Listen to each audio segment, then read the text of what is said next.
I'm joined with Mason Kelly.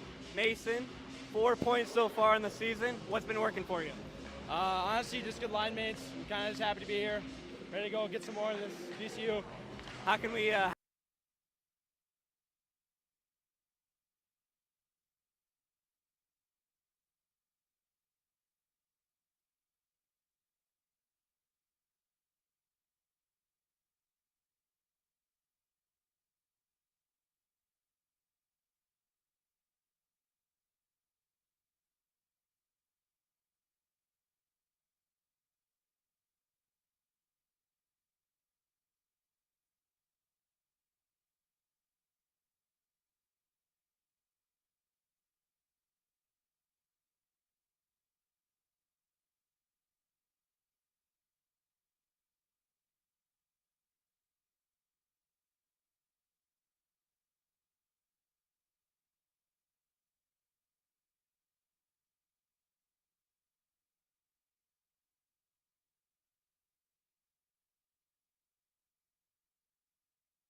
Welcome here in studio at UNLV for the first edition of Skatin' Rebels pregame. Tonight, I'm your host, Dominic DeVois, the man behind the mic on the play-by-play duties, but we're in studio for the time being. Now, tonight begins a home season for the Skatin' Rebels. However, they have already had a handful of games on the road. And here with the highlights from UNLV's 2-week stint out in Arizona is ringside reporter AJ Reed. AJ, what you got? The Skatin' Rebels took their season opener down to Arizona with a date with the GCU Ice Lopes. UNLV struggled to get up to speed in their first game, going down 2-1 in the first period. Las Vegas native Heath Mensch came through, though, potting 2 goals in his first game in a Skatin' Rebel sweater. UNLV had to sweat this one out, taking the Ice Lopes to overtime, where Matias Del Monte scores the game winner, taking the game 5-4. In the second game, the training wheels came off, the rust was shaken, and the Rebels came out firing. Mason Kelly potted 2 himself. Joey Carollo scored shorthanded, and the Rebels cruised to an 11-0 victory. The Skatin' Rebels finished the night 3 for 7 on the power play, a much cleaner performance overall. We weren't really like playing ourselves or playing our systems very well in that first game, and we were kind of flat-footed. Didn't come out really strong. We got scored on like a few minutes into the game, which doesn't help, and then really back to just like system-wise, we weren't very clean, and overall just a little lackluster. So the second game we dialed it in. It was a close game the first one, so we came out better second and started burying some chances, and then things started to go our way, kinda. Now, the Skatin' Rebels traveled back to Arizona last weekend to take on the Arizona State Sun Devils in their second series of the season. In Game 1, the Rebels struggled offensively on the power play, putting up a goose egg on 5 opportunities. In the first period, the Rebels would go down early after letting up 2 goals in 2 minutes. A quick response would come from Robert McCollum, putting the Revs on the board, followed by Cole Wyatt tying the game at 2 apiece. After 2 more ASU goals in the second period, the Rebels could not catch up and would suffer their first loss of the season, 5-3. Now, after a humbling loss, the Rebels would look to bounce back in Game 2 of the series, but would once again fall behind 2 goals early on in the game. Luke Burke got the scoring going, and then Mason Kelly would tie the game, potting a shorthanded goal. That is Kelly's 3rd of the season. In the third period, with the game tied at 2 apiece, Luke Burke would come through again for the Rebels, scoring the game-winning goal. Just that was completely unacceptable. We're way better than that. We need to come out and take care of business. We can't be going on the road and dropping 2 games for sure. So This puts the Rebels at 3-1 for the season. Tonight, they are looking to continue their winning ways and start their home campaign out with a win. Back to you, Dom. AJ, thank you very much for that coverage, folks. He's going to be a familiar face this season, so get used to him. But a man you already know comes in now to introduce you to the opponents tonight. Ryan Gilder is here with a brief on GCU. Gildy, take it away. UNLV versus GCU by the numbers. GCU has started off the 2023-2024 campaign 0-3-1 with a minus 15 goal differential. They give up 5.25 goals per game and only get 1.5 back. GCU on the power play has started off slow. They're 2 for 27. That's only 7.4%, and they average almost 7 power plays per game. UNLV versus GCU in their last 4 matchups, UNLV has outscored them 31-6. This is misleading because UNLV has beaten them 11-0 twice, but the other 2 games are close. Last year versus GCU, UNLV won 4-2, and this season they won in overtime 5-4.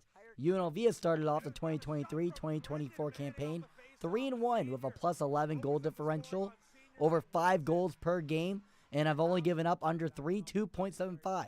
UNLV is stronger on the power play. They're 5 for 17, and they are strong on special teams. That's UNLV versus GCU by the numbers.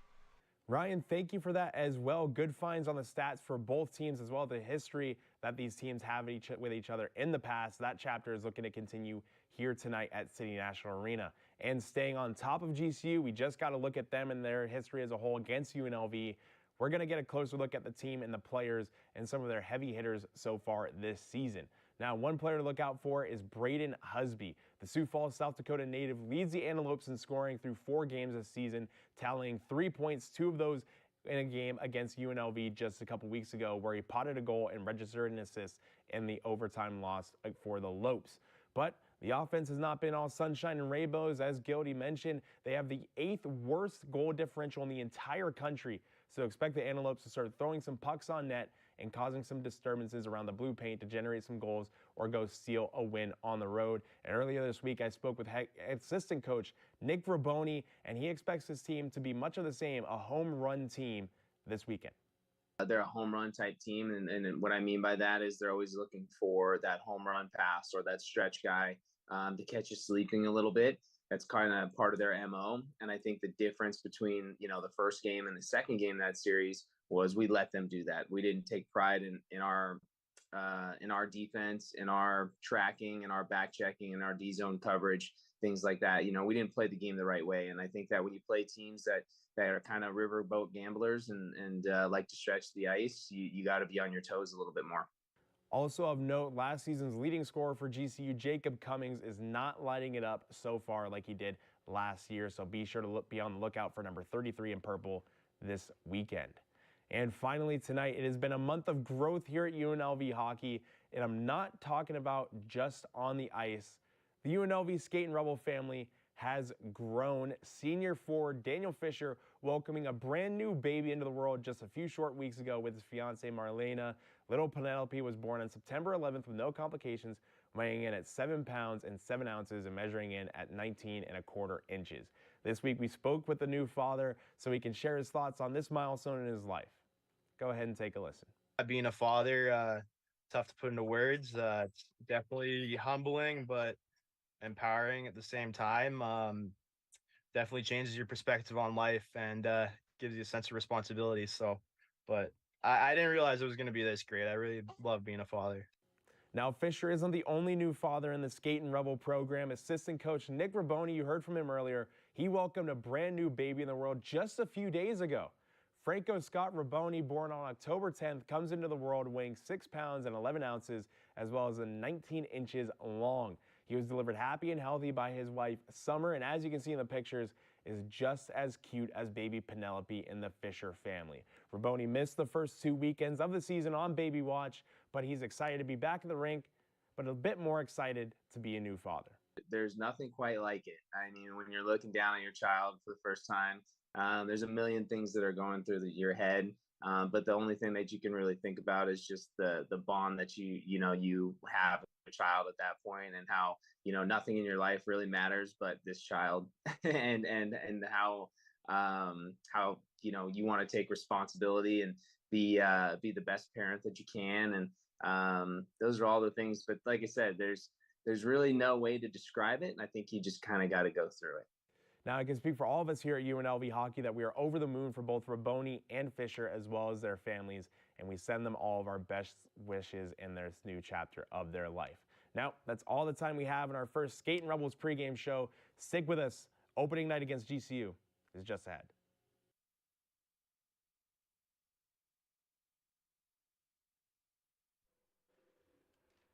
And welcome back inside of City National Arena, opening night for the UNLV Skating Rebels. Just like last season, on the calls, myself, Dominic Dubois, joined once again this season by Ryan Gilder.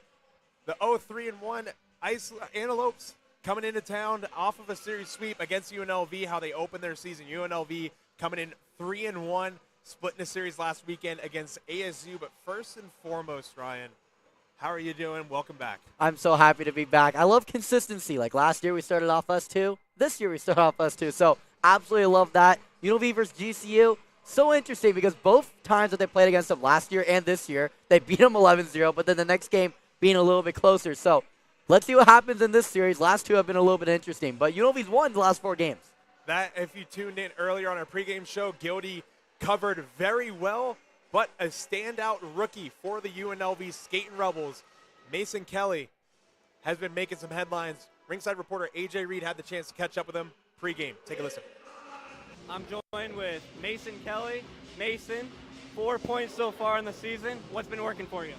Honestly, just good line mates. Kind of just happy to be here. Ready to go get some more of this GCU. How can you replicate some scoring tonight? Moving the feet, good offense, back checking. Good defense. You guys have played GCU twice so far this season. 2 wins. How do you replicate that? Just little things, little details, and little details make the big picture happen. So, what are you expecting from the energy tonight? High energy, high compete. Let's get that win. Thank you, Mason. Dom and Ryan, take the floor.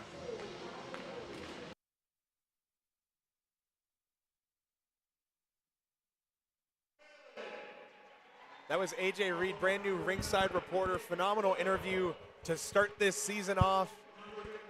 And Ryan, we're introducing the 2023-2024 Skating Rebels team.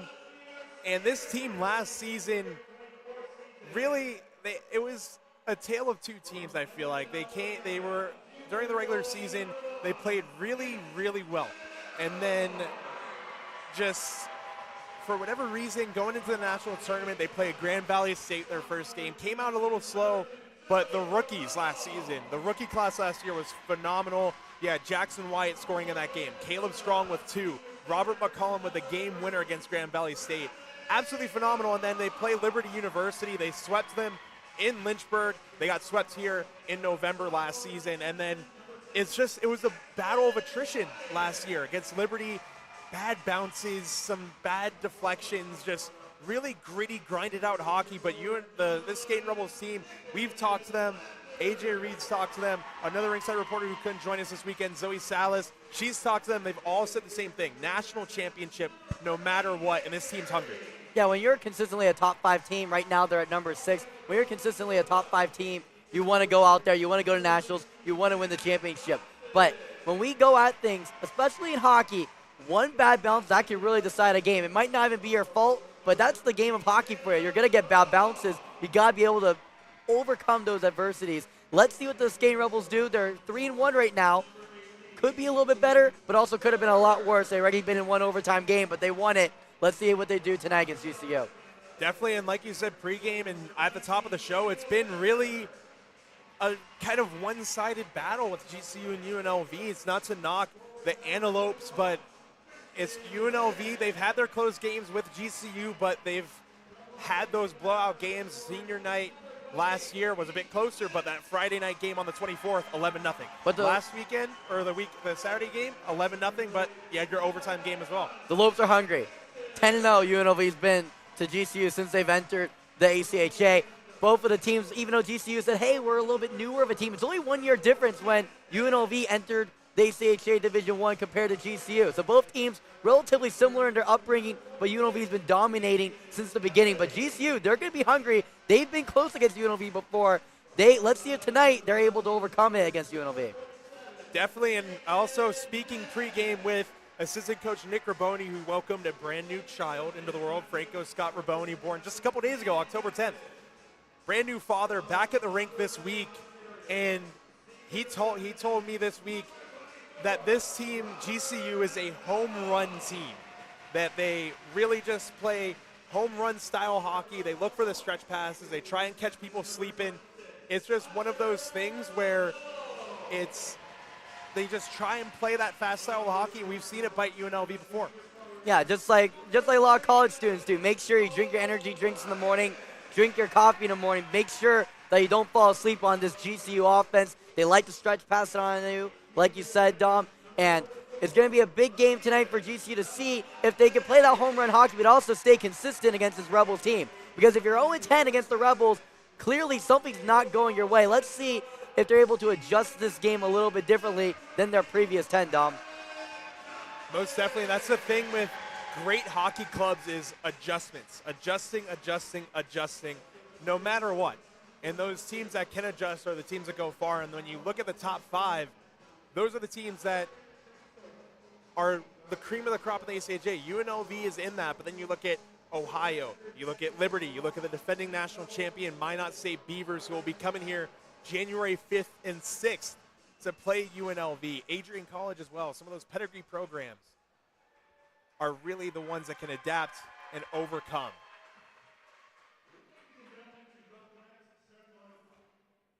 Now, ceremonial puck drop, a very, very special guest. We have an interview with him later on in this game. 2023 Conn Smythe winner, Jonathan Marchessault, and a roar from the City National Arena crowd.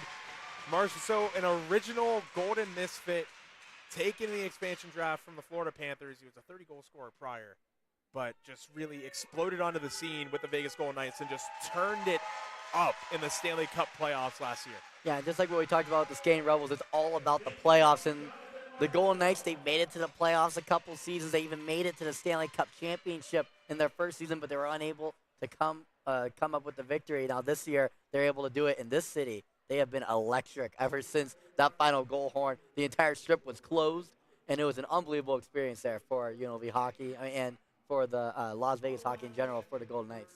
Most definitely. We're going to be stepping away for a quick moment, for a moment of silence for Mike Tomko and the national anthem. Stay with us.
National anthem, done.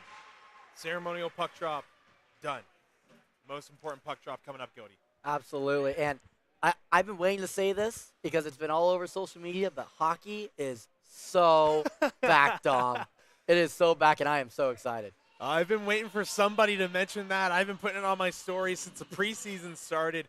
Hockey is so back indeed, Gildy. One thing that isn't back, with our apologies, our scoreboard, having some technical difficulties here on opening night. But regardless, myself and Ryan Gilder are here to provide you some of the best action in the entire ACHA. Quickly glossing over the starters here for both teams. Tristan Rand, Mason Kelly, and Nick Flanders, the forward lines for UNLV. Hunter Mazzillo and Matias Dalmonte, the starters on the blue line, for the Skating Rebels. And in between the pipes, Vinny Benedetto already has a shutout on the year, coming last against GCU. Vinny looks unbelievable in between the pipes right now. First two series, he's dominated. Let's see what he does here. He's getting the starting nod for the home opener. And going through GCU very quickly, Jacob Trichler on the blue line, as well as Sean Spring, Michael Lewis, Cameron Nalen, and Tristan Tepical. The forward lines, and Riley Morgan, last saw time here at City National Arena, getting the nod in between the pipes once again here tonight on opening night. Mason Kelly, Cameron Nalen in on the face-off dot at center ice, and we are underway for the UNLV Skating Rebels 23-24 home season. Tristan Rand showing the speed off early, winning that puck race. Rand puts one on net into the pad of Morgan, deflects that one to the corner, and that's going to be played right around. Tapical on his own half wall. Now plays that one around for Sean Spring, who plays that one up ice. Dalmonte keeps it in, tipped up high into the high glass. Hunter Mazzillo pinching, keeps that one into the zone, stopped up by Nalen. Nalen up ice, now out of the zone. GCU gaining the zone. Mazzillo pressuring his man. That's Tapical in the corner. Dalmonte takes a puck up for Tristan Rand. Rand now the rookie for the Skating Rebels. That's played in by Cole Wyatt, last season's leading scorer for UNLV. He catches that one, feeds it to Max Johnson. Johnson lets the shot go, whistles that one past the glove of Morgan, and that's going to skip free all the way back down to UNLV ice.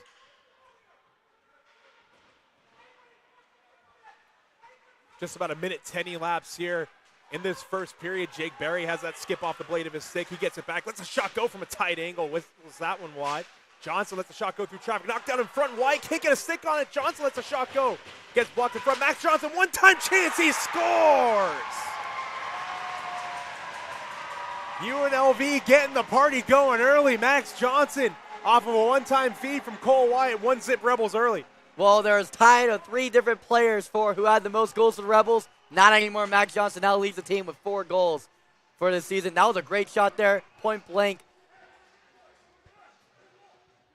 Just a mess in front of the GCU goal. Riley Morgan facing a flurry of shots from in tight, and then Cole Wyatt somehow finds that puck in the mess of limbs, sticks, skates, purple jerseys, white jerseys, what have you, and makes the feed to Max Johnson.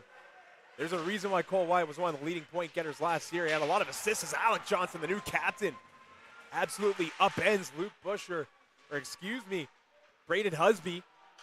Braden Husby, a former alumni of the Las Vegas Thunderbirds, as Vince Benedetto sees that one to his glove. And also teammates with another Skating Rebel rookie, Heath Minch. Yes, they were teammates. They only played a couple games together, but they played together for the Las Vegas Thunderbirds. So had some games here in Vegas. And here also at City National Arena even. Also, how important is it to have your captain back on the ice, Dom? Oh, very important. I mean, he's your leader. He was chosen as a captain for a reason. And for Alec Johnson to be back, not only as a captain, but just a player, is big for the UNLV Skating Rebels team. As Luke Burke, big reverse hit at neutral ice. Gavin Ukeli, Caleb Strong now, the second-year player. Another Thunderbirds alumni with Heath Mensch. He gets pressed against the wall. Jackson Wyatt, second-year player. McCollum lets a shot go into the chest of Riley Morgan. He'll hold for a whistle. And this is a very young line out here for UNLV with a veteran, Luke Burke, who had 2 goals last weekend at ASU. But talk about the young line. they're very good so far this year. Some of the top point getters so far in the first couple of series have been the young guys, including Mensch and Rand. And that's a great sign, regardless, for UNLV when you have your young guys producing like that as GCU comes the other way. Kobe Podich plays that one in. Now below the goal line, Podich again. He's looking, feeds it up for Spring at the point. Spring lets a shot go through traffic.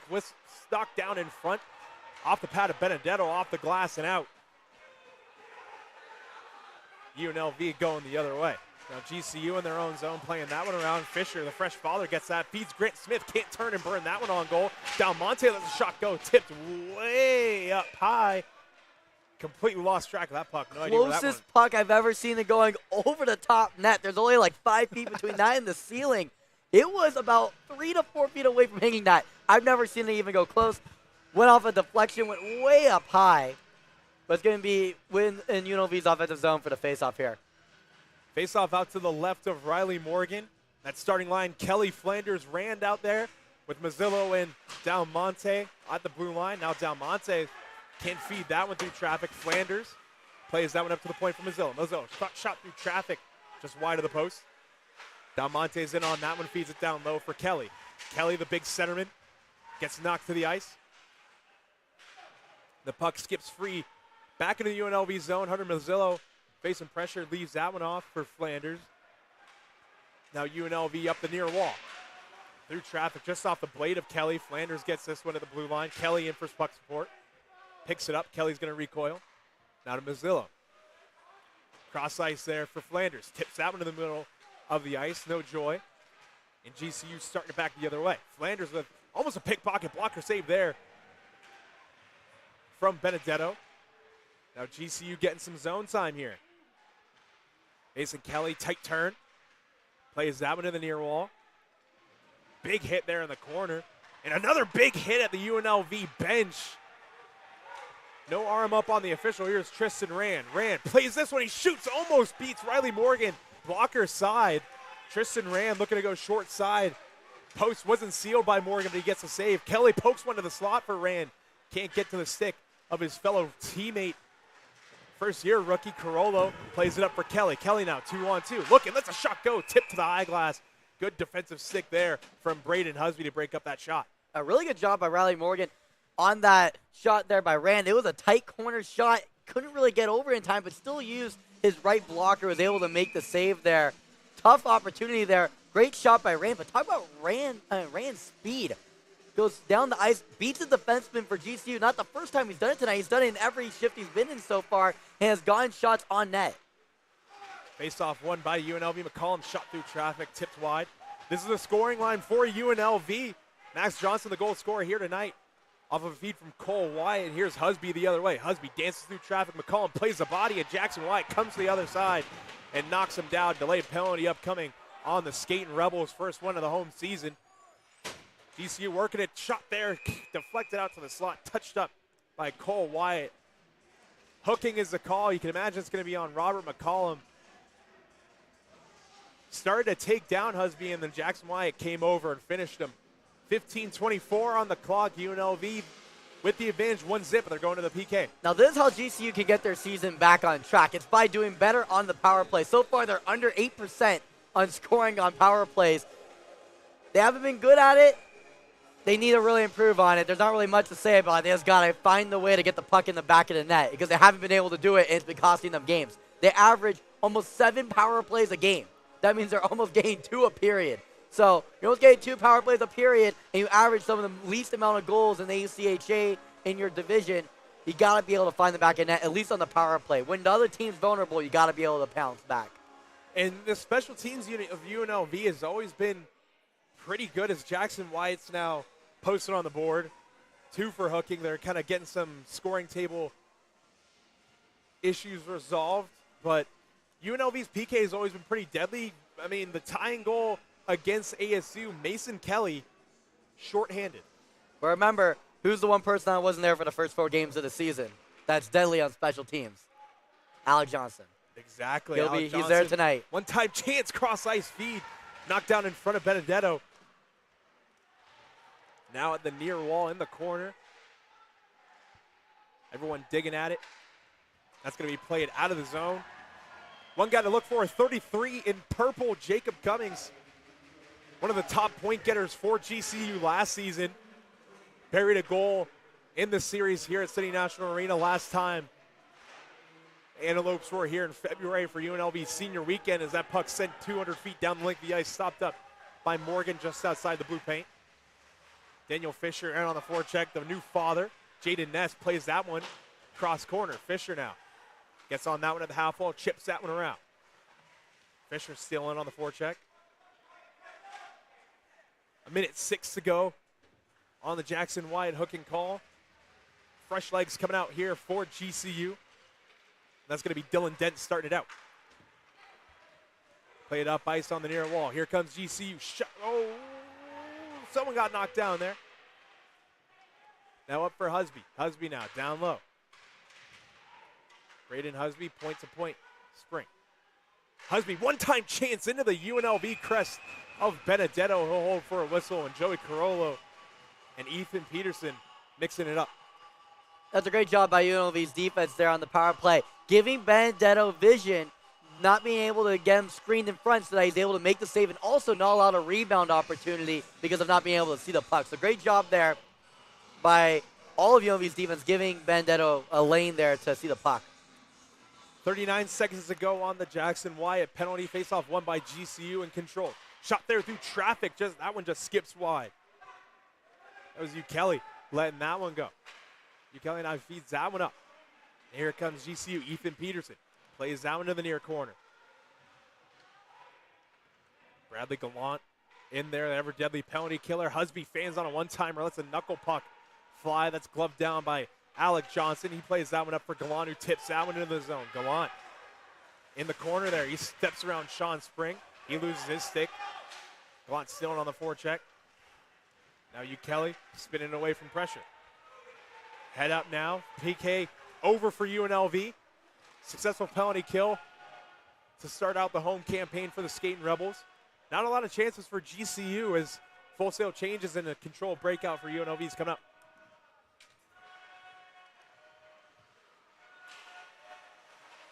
Here comes Caleb Strong. Strong now stepping around the defense, pulls up. Strong leaves that off for Mazzillo. Mazzillo winds up, lets a shot go. Tipped once again to the high glass, and take a look at the fielding skills from Luke Burke behind the net, just snatching that one up. Yeah, he called a fair catch and caught it. So it was pretty much a can of corn there. Went halfway up the high net there. But this will also be a face-off on the offensive zone because it was deflected by GCU. Of note, two former Thunderbirds players, Mensch, he gets that puck.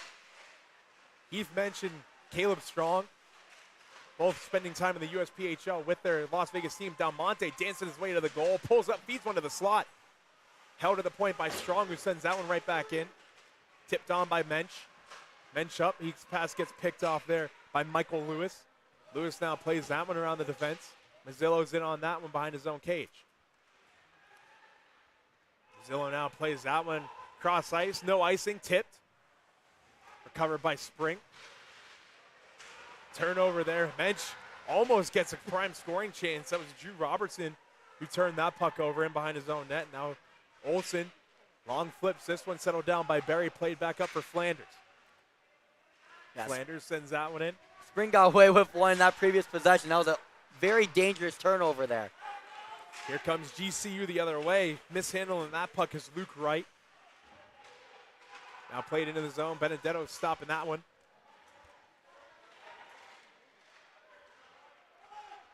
Loose puck picked up by Rand. Rand shakes off a check, plays it up for Flanders. Flanders just spins that one in. Mason Kelly just a bit offsides, touched that one up as he ran over a GCU player. Well, we talked about GCU before the game. They had to play a home run style of hockey. Haven't really seen it yet. They've looked a little bit more on the passive side. We'd like to see them try to, even though they might not be successful, they make some stretch passes, see if they can make anything a little bit more pressure on UNLV here. GCU trying to start it up through neutral ice. They do. They gain the zone. Working the near wall. UNLV with the takeaway. Sent up the near wall.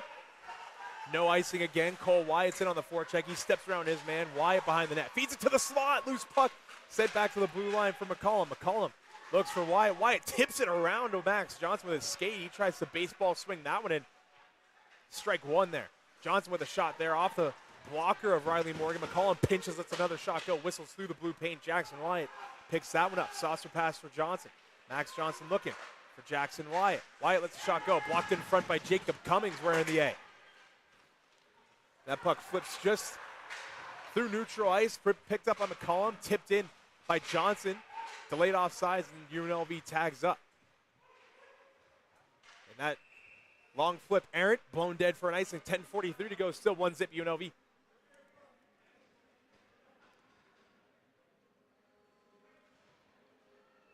So far in the game, UNLV, they look good. I feel like they're getting good opportunities. But other than their goal early in the game, it's looked a little bit equal here so far in the game. What do you think, Dom?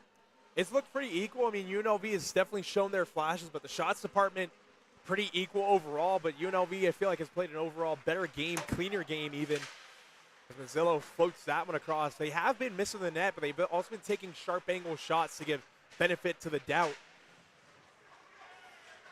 As Grant Smith, Kansas City native, feeds Delmonte. Delmonte through traffic, knocked down and held by Morgan for a whistle.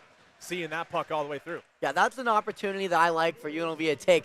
Get the puck at the net. That's how they scored their first time. Get the puck on net, make the puck kind of scramble a little bit, get a rebound, put it into the back of the net. And that's how they scored their first one, and they almost scored another one there. Got some purple in the crowd as well here tonight. Some GCU fans making the trip out to Las Vegas for the weekend. Not too far. Not only too one far. state away. Few hours, maybe 5-hour drive. Not too bad. And why not come to Vegas? It's nice and cool. Plenty of things to do here as Grant Smith tips that one, and he's just going to knife it on and spin off a check from Spring. Jaden Nesson on the forechecking Tritchler. Mazzillo stops it up, chips it in. Fisher lets the shot go, and Morgan with the save and a little bit of framework there, Gildy, huh? I mean, it was a little bit high and inside, trying to make it a strike, but umpires have gotten better over the years, and they would have called it a ball, especially, in the minor leagues, the Aviator games here. They use an automatic strike zone. Robo-umpire, so yeah, the umpire gets something in his ear telling him if it's a strike or a ball. And the players can still challenge it. Craziness in the major leagues and in the minor leagues today. Face-off won by UNLV. Alec Johnson driving the net, puts one on, he scores! Alec Johnson doing it himself, dancing around traffic and winding that one around Riley Morgan. 2-2, putting UNLV up 2. The captain is so back, scoring that goal right there, going from left to right, and putting UNLV up 2-0. Just a beautiful goal, and I mean, you would think that Alec Johnson, you wouldn't think, I should say, Alec Johnson was hurt whatsoever. I mean, he's just dancing and spinning and twisting and sashaying, whatever adverb you want to say. Just unreal. And as Jacob Cummings being shown the penalty box door,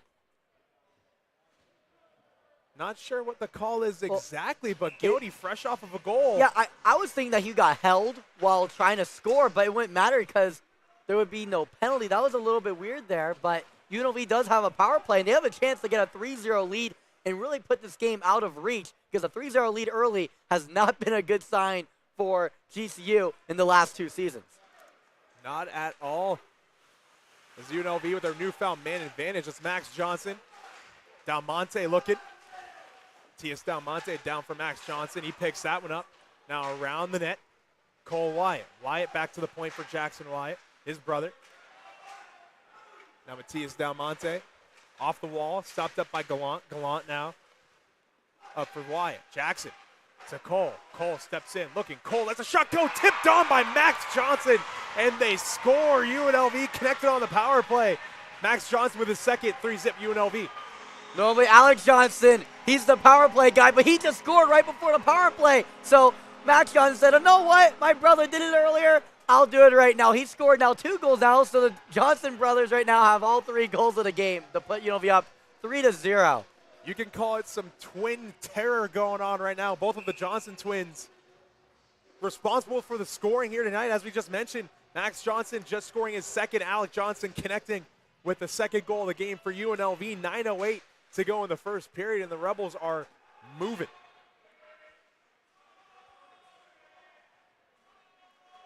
Now just under 9 to go. Mason Kelly now plays this one off the wall for himself. Can't knife that one through traffic. Matias Dalmonte, a huge hit. And it looks like it's going to be blown dead. Dalmonte upending Braden Olson. And he's going to be escorted to the box. Talking to the official the whole way. Interference is going to be the call. 8:50 to go, and UNLV going back on the PK.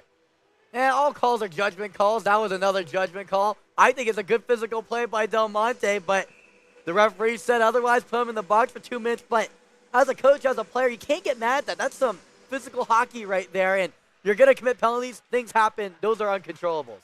And Dalmonte is a big man, just a mountain of a man, so he's going to be throwing the body, expects him to do that, but as longtime fans of UNLV hockey know, he can score the puck as well. Daniel Fisher really in on the forecheck there. On Ukeli. Ukeli still being hounded. He plays that one to the wall.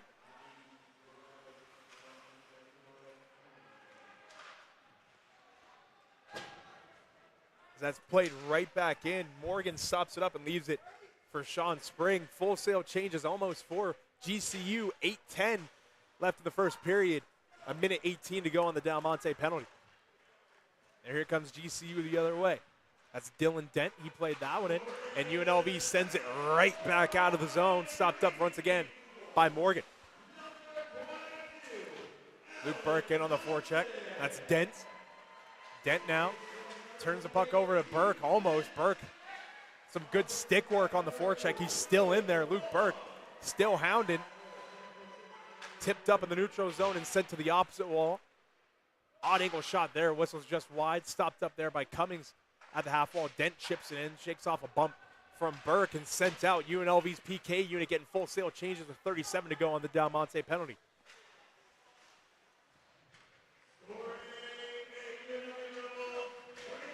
And Manis for Dent. Cross ice feed.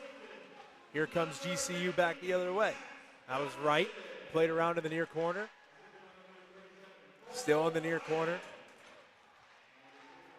Played up ice for the point. Shot there through traffic. Whistle's just wide. That was Trichler. Olsen. Up ice. Ukeli. Down low. Back up ice for Trichler there. UNLV back to full strength. Another successful penalty kill here tonight as an errant pass skips free for Alec Johnson. Puck nearly tipped in by Flanders. Stopped up by Ukeli. Now Ralph Tapical. Stopped up by Fisher. He can't find it in his skates. Now Nayland. For Ukeli. That's gloved down by Nayland neutral ice. Here's Cameron Nayland. Lets a shot go. Steered to the glass by the blocker of Benedetto. Puck clears the zone. Sean Spring gets that one back in. Fisher just plays that one back for Alec Johnson. Johnson, as we mentioned, missed the first couple of weekends. Back here tonight, already has a goal in this one. Jake Berry skating this one, dumps that one into the zone. We got a delayed penalty on UNLV once again. Looks like it'll be on Jaden Ness for interference. Riley Morgan skating to get the extra attacker.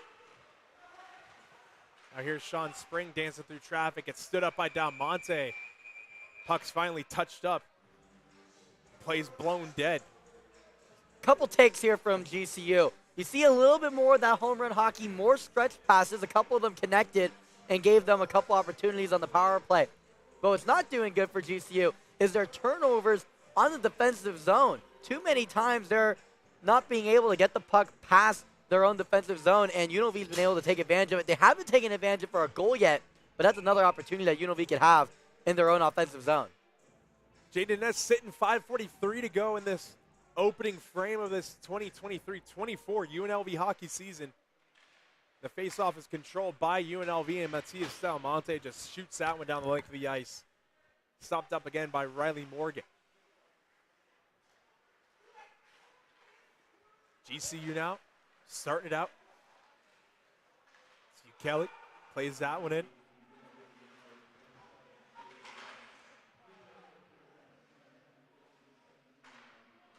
Kelly at the point now. Lets a shot go through traffic. That skips free to the near corner. A mess there in front of Benedetto. Everyone jamming at it. No one can get it through. Puck stays out somehow and clears the zone. Stick taps and board kicks from the UNLV bench. A minute 15 to go on the Ness penalty. That's team hockey right there, Dom. Not just the goalie, it's everyone stopping the puck right there. GCU trying to get a controlled breakout going. Now here they come. They gain the zone. Jacob Cummings can't play that one through, being hounded by Gallant. Cummings turns it back north. Leaves that one. Laid on there at the point. GCU moving it around. Back to the point. One-time chance there through traffic. Tipped wide. Some oohs and ahs from the crowd. That was a 1-T from Dylan Dent, and that's going to be sent right back out of the zone. 35 to go on the Ness penalty. That was the best opportunity in the game so far for GCU. Inches away from scoring, but just wide. Sent back out of the zone. 23 to go now on the Jaden Ness penalty. 4 minutes even to go in this first frame.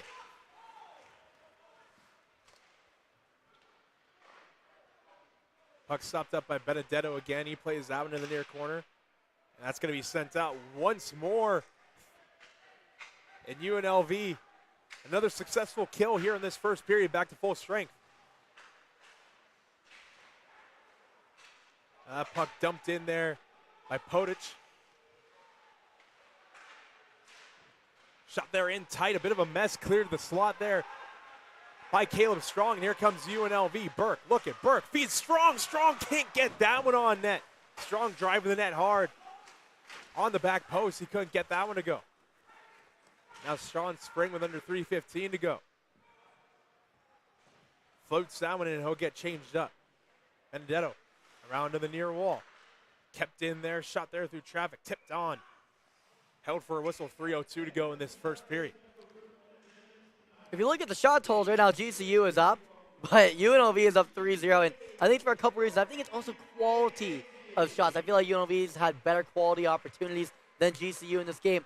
We went by the numbers before. They can be misleading. I think that the shot totals are very misleading. If you look at the possession totals, I think that'll be more of a dictation of how this game's going. UNLV, they control the puck a lot more than GCU so far.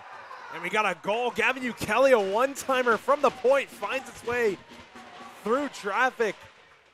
And GCU is on the board. We talked about home run hockey. That was a home run shot there.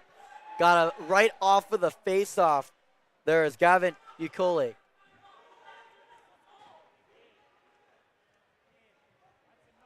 No second shutout this season for Vinny Benedetto against GCU. 2:58 to go now. That's just a few seconds off the face-off, too. That was a drawn-up play. Just win the draw to the point, feed it across, and let a one-timer rip through traffic and just hope it works, and it for sure did. Just like Coach said before the game, they're a home run hockey team. They're going to go for those one-time opportunities, and that was one that they got right there. Shot there through traffic, missed the net, and you can see in GCU's shot selection, we have another penalty called. It looks like, waiting to see who's going to be going.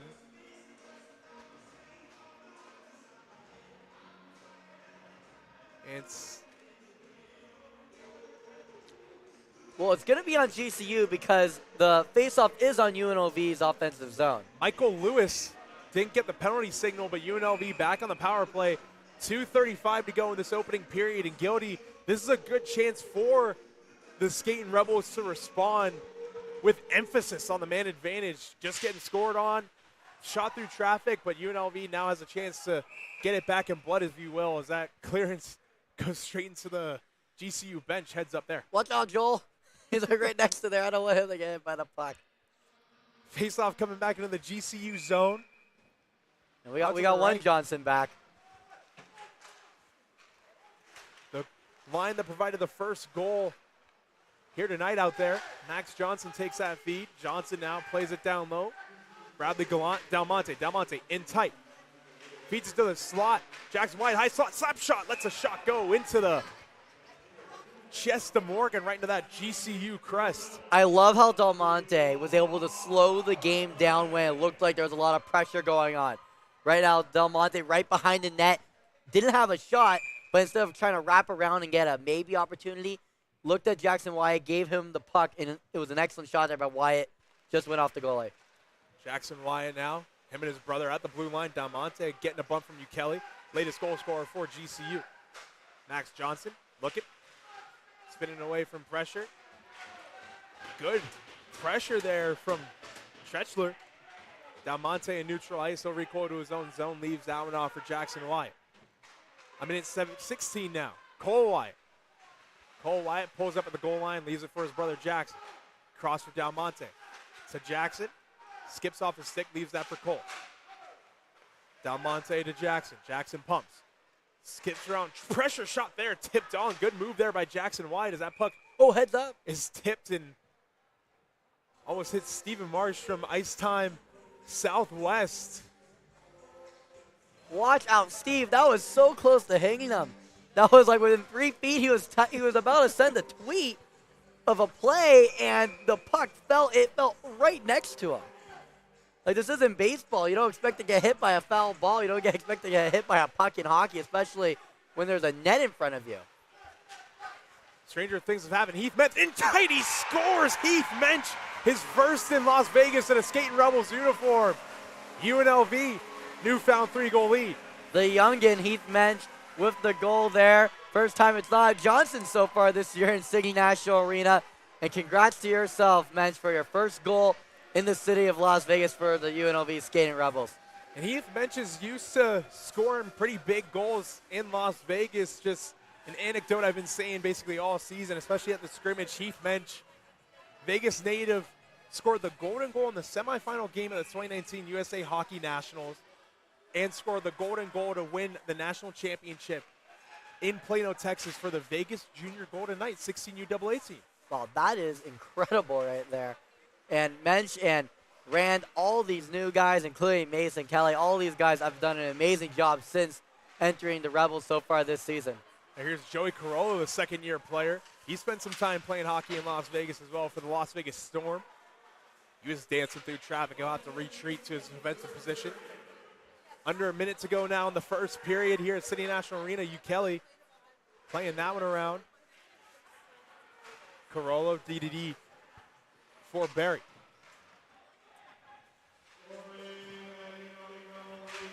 Now Carollo. Barry, that's sent in, tipped on.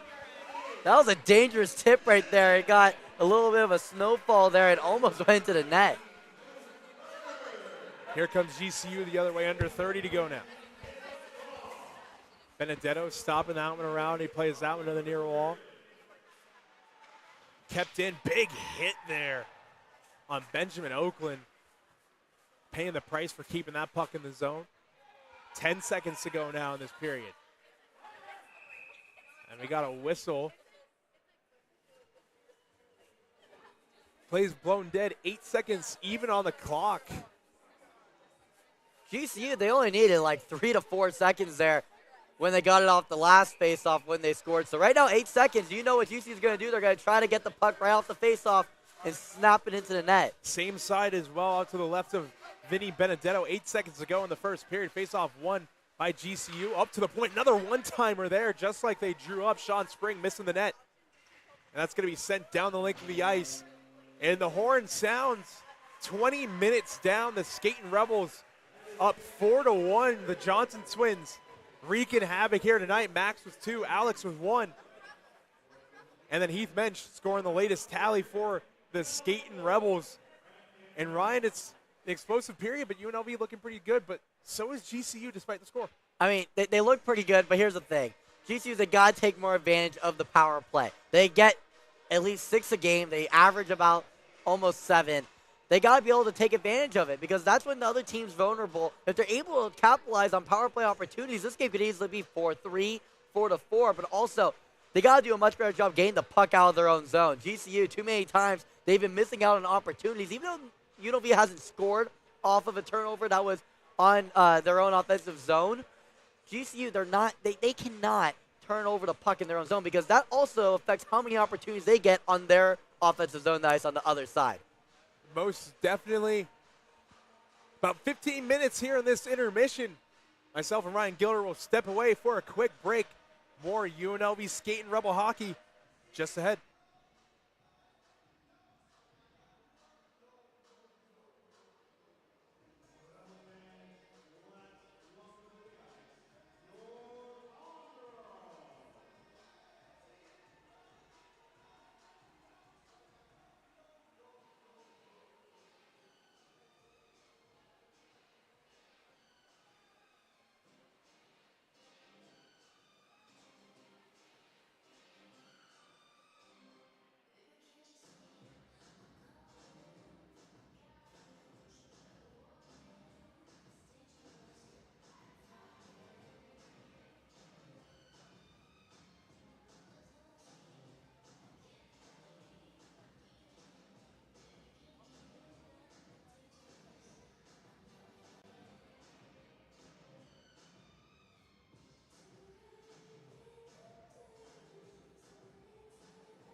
joined here by some Vegas hockey royalty, 2023 Conn Smythe winner, Jonathan Marceau, out here at opening night. Jonathan, thank you for joining us. Just very quickly off the top, what do you think about the growth of hockey in Las Vegas? Your kids are in the programs. You've been here since year one with the Vegas Golden Knights, and you've really seen it explode. Yeah, it's been honestly really fun to be part of the process. I think the hockey's been doing great here. Every year it's getting better and better. And I mean, you see tonight it's going to be a packed arena, so it's just fun to. And welcome back inside of City National Arena. A bit of a late start here in the second frame. UNLV up 4-1 over the Grand Canyon University Antelopes. Goal scorers here tonight. Max Johnson with 2. Alec Johnson, the captain of UNLV this season, with 1. And Las Vegas native Heath Mensch with 1 as well. And that was a big hit right there, right next to our new camera guy, Ronaldo, out of Texas. Loves hockey, went to UTSA. He's happy to be our videographer for this season. 100%. Just about 45 seconds into this opening period. GCU struggling on the power play so far tonight. 0 for 3. UNLV 2 for 2. So far, great special teams performance. Shot there through traffic. They score. Early goal here in the first period. Dylan Dent, shot from the point. Seeing eye shot. Finds the back of the net. 4-2 UNLV. Looked like there might have been a deflection. Let me see who takes first. And there wasn't, but really good job setting a screen there by Hunter Schmitz, making it difficult for Vinny Benedetto to find where the puck is, and it found the back of the net. And now this game's within 2. You talked about in the intermission right after the first period that GCU, the score does not dictate how this game looked. It did not look like UNLV was going to be up 4-1. Both teams looked a lot more equal than that, and it showed right there at the beginning of the second period. GCU gaining the zone once again.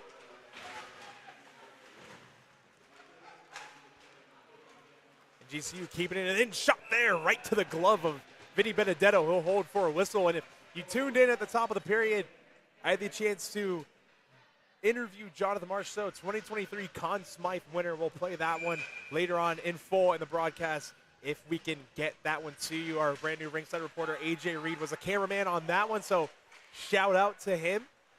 And we have our scoreboard working as Bradley Gallant picks this one up, and he's going to start it out. Gallant, up ice in the near wall. Cross ice feet. Shot there from Johnson through traffic, save made. Down low, fed up for Max Johnson. Johnson now flips that one into the zone. Chipping it around his man. Johnson, he's feeling it. Plays it down low. Picked up by Gallant. Gallant under pressure from Dent. Gallant now peels out to the slot.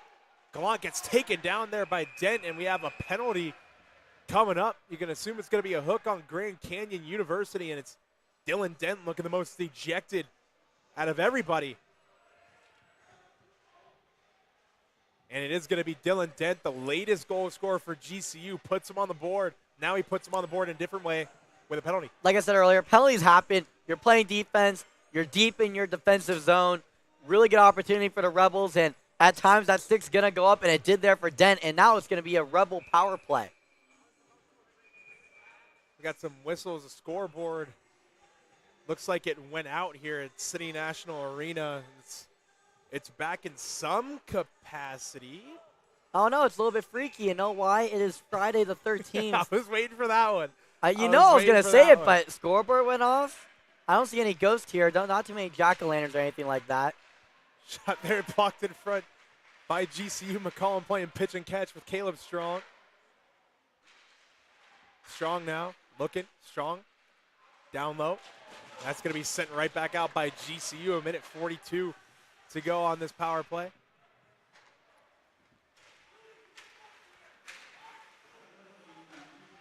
Strong, looking, Caleb Strong. Now for Rand. Rand cross corner dump. Burke is in on that one. Tristan Rand now gets stapled to the glass by Spring. And Riley Morgan diving out there. He gets it, and then Tristan Rand takes a shove. And everyone's kind of standing up. That's Rand, Burke, and Mensch. Cooler heads will prevail. A minute 15 to go on the Dent penalty. 17-18 to go in this middle period of hockey. Yeah, those are normally what happened. Normally, Morgan jumped out, went for the frozen puck there. Some Rebels look like they got a little bit into a skirmish with Morgan. Not every single time is going to get your team to defend your goalie. That's what GCU did there. Nothing wrong with that. And we're back to playing power play hockey for the Rebels. UNLV perfect on the man advantage so far here tonight. 1:05 to go on the Dylan Dent penalty. They're looking for their third power play marker of the game. And as many tries, Jackson Wyatt feeding it over to Del Monte. Back to Jackson at the point. Feeds it to Cole. Cole back to Jackson. One-time chance that hits Bradley Gallant in front. Another second chance opportunity. Another blocked shot by GCU. Plenty of purple jerseys get in front of the puck, and they send it down the ice. Plenty of stick taps on the bench from their teammates. Max Johnson gains his own. Stretch pass from Benedetto. Johnson shakes off pressure. Keeps the puck. He'll float that one in. Gallant puts one on Bradley Gallant. Save made in tight by Morgan. Now Max Johnson, another shot there in traffic, knocked down in front. Bradley Gallant shoots and he scores. UNLV 3 for 3 on the power play, courtesy of number 3, Bradley Gallant. 5-2 UNLV. That one shaped up a little bit like the first goal. Different way of getting the puck there, but get the puck on net. You're going to get an opportunity off a rebound. Gallant had a perfect opportunity off a rebound just to the left side of Morgan. Put it into the back of the net. Rebels now up 5-2 because of the Gallant goal. The special teams, the story of the night so far here tonight. And Dom, that was the story going into the game. GCU was not able to execute on special teams, and the Rebels were able to execute better, but also that was a foul. Alec Johnson, as we have a short stoppage to play here. And we're back at it looks like, and digging back in, and we're back underway. UNLV's power play, a perfect 3 for 3 so far here tonight. Bradley Gallant, the latest goal scorer, shot there through traffic, steered to the wall by Benedetto.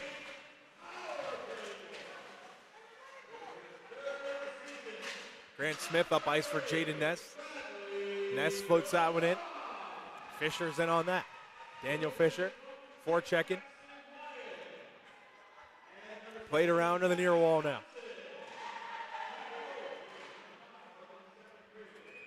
And that shot clubbed and held by Morgan, another catcher-style catch. And we talked just before the UNLV power play about today's date, Friday the 13th, but also in the month of October makes it a little bit more scary. But also, Friday the 13th has a significant date in hockey, especially in the city of Los Angeles, where the Kings beat the New York Rangers. I know our other reporter here, Jess, she's a big Ranger fan. Operating the scoreboard, she gave you the most evil look I've ever seen. Alec Martinez, Golden Knight, who just won a Stanley Cup, made the game-winning goal. Shot there from Cummings, steered to the end boards by Benedetto. And Cummings, Cummings took a shove and caught a kick plate and took a spill. Got his it got like the Velcro kind of snapped off the bottom of his chin strap. He got a little bit of chin. Cummings, he's got style, though. He's rocking the old Bauer 4500 helmet, an absolute classic helmet. Now, I wore an iteration of it when I was a kid, but I never continued wearing it. I'm more of a CCM tax kind of guy. CCM guy all around, but the 4500, an absolute classic helmet. Caleb Strong through neutral ice now. Plays that one to the near wall. Shot there through traffic. Stick save made. Knocked down in front. Played to the near corner again. And skips past Matias Del Monte.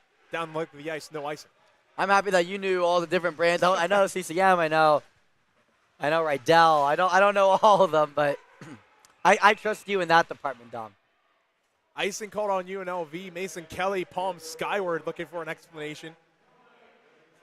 15:02 remaining here in this first period. And once again, as you see, the new scoreboard this year operated by Jessica Sobel, who did give Ryan Goder the evil eyes with that 2014 Stanley Cup final comment. 2014, Alec Martinez off the rebound, just like how Gallant's goal came in. That was almost pretty much identical. Shot there through traffic, blocked in front by Heath Mensch. Wearing that when he plays that one up, kept in by Cam Nalen. Now Mensch, long flip over the head of Kelly. Bouncing puck settled down by Kelly. That spun on it. Mazzillo, got stapled to the boards there. Mensch now with the puck up ice. Flanders sidesteps you. Kelly trying to lay a hit on him. That's played up in again. Mazzillo pirouettes off the glass and out. Classic hockey saying Tristan Rand now. Dancing through traffic. Rand showing off the wheels. Where? Let's a shot go. Save made in tight.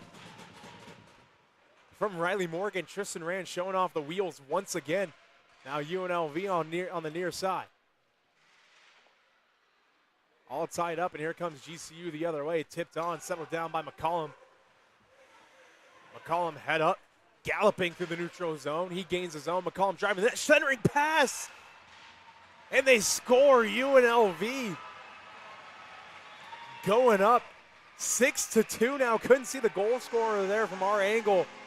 But regardless, UNLV still turning up the heat. It looks like it's Cole Wyatt, leading point getter last year, on the board here tonight. Cole Wyatt, but also McCollum. McCollum and Rand. Because Rand didn't get in that possession, but he really started the offensive possession for the Rebels with speed. Same for McCollum. You said he was galloping down the ice, went through the left side, passed it over to the right side. The Cole Wyatt put it into the back of the net.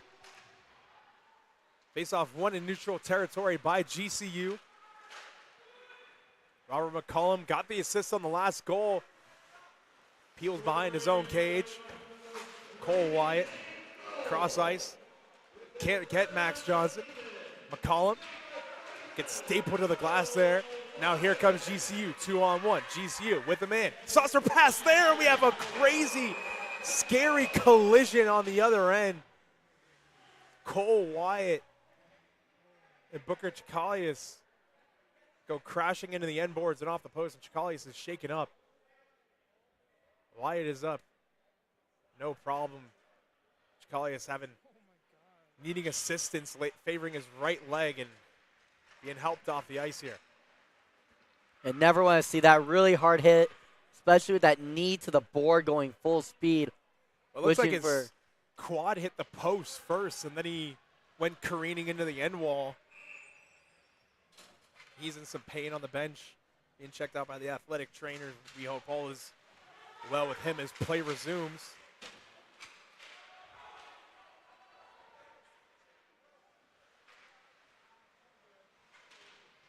GCU trying to break the puck out.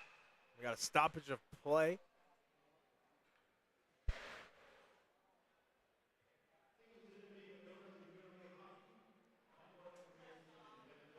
Awaiting the reasoning, could be a hand pass. No one's being sent off, and it's likely that. Face off out to the right of Riley Morgan. UNLV newfound 4-goal lead with 13-14 to go.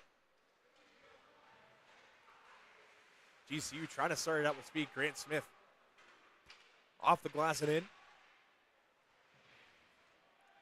UNLV working the near side. Puck goes out of play. GCU looked like they were trying to break the puck out.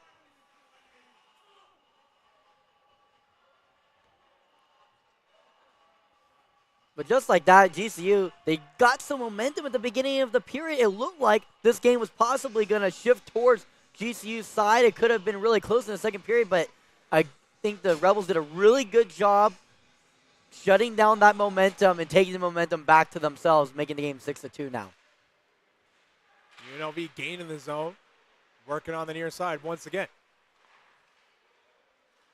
At the point, tried to feed that one to Fisher. Puck's still in.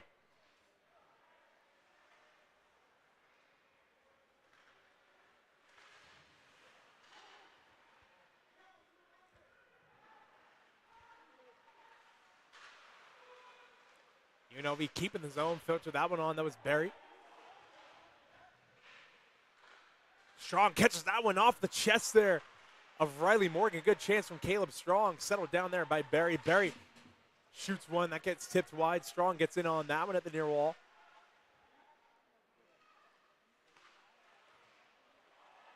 UNLV still working it. Shot there off the pillow there of Morgan. Barry sells it down. Through traffic again. Barry knocked down with the glove of Morgan. Rebound loose. Cleared out. Heath Mensch with possession of it. He'll go for a skate with it. Mensch leaves that one for Carollo. Carollo lets the shot go through traffic off the post. It looked like it skipped right through the blue paint. Now played off the glass and out by Drew Robertson, and we have an icing. 11:39 to go now in the period. But really special week for UNLV. This week is Cannon Week. Next week is Homecoming, 2 of the biggest weeks of the year. And Dom, it's all about taking business tomorrow in Reno. Oh, UNLV football got to take care of business. Barry Odom turning the program around. Many could say, I mean, this point last season, UNLV were not doing as good as they were. And group of 5 ranking-wise, UNLV is top 5 as Mazzillo lets that shot go from the point. That gets knocked away. Mazzillo in on Cummings. Cummings plays that off the wall and out. 2-on-1 here for GCU. GCU with numbers. Turnover there. Good back check. We have a penalty called, and it looks like it's going to be on Nick Flanders for a trip. But what a back check there by Tristan Rand, breaking up the 2-on-1. It was Hunter Schmitz looking, pumping, and caught staring too long, telegraphed his pass, and Rand was there. Yeah, it looked like the Rebels did a really good job defending the 2-on-1. And what you said about Randy, did a great job defending it. But Flanders it was out of my vision because it looked like Rebels did a really good job defending that 2-on-1, but made a trip, and then now it's going to be a GCU power play. And they have not been able to capitalize on this the entire season. That's why they're ranked at the lowest spot in the standings in their division. They got to be able to score on power plays to get points, get wins. GCU still in the zone. Fisher wires that one out of the zone. Starting this PK off right.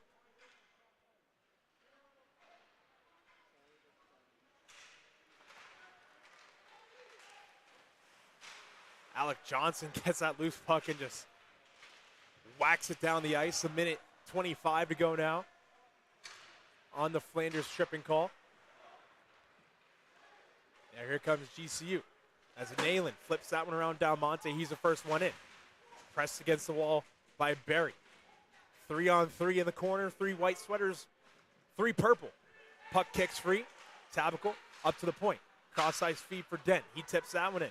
Dalmonte is on that one. He wires that one out again. Under a minute to go now.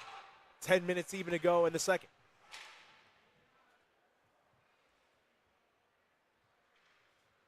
GCU breaking it out. Off the stick of Dent. Knifed on by Kelly. Kelly up ice. Can't get it to Grant Smith. And Spring's going to recoil. Spring up ice. To the wall. Pulls up. That's Olsen. Good stick by Burke on the back check. Plays it up for Kelly. He chops that one down. Gets stapled to the wall. Skates through contact. Now Braden Husby.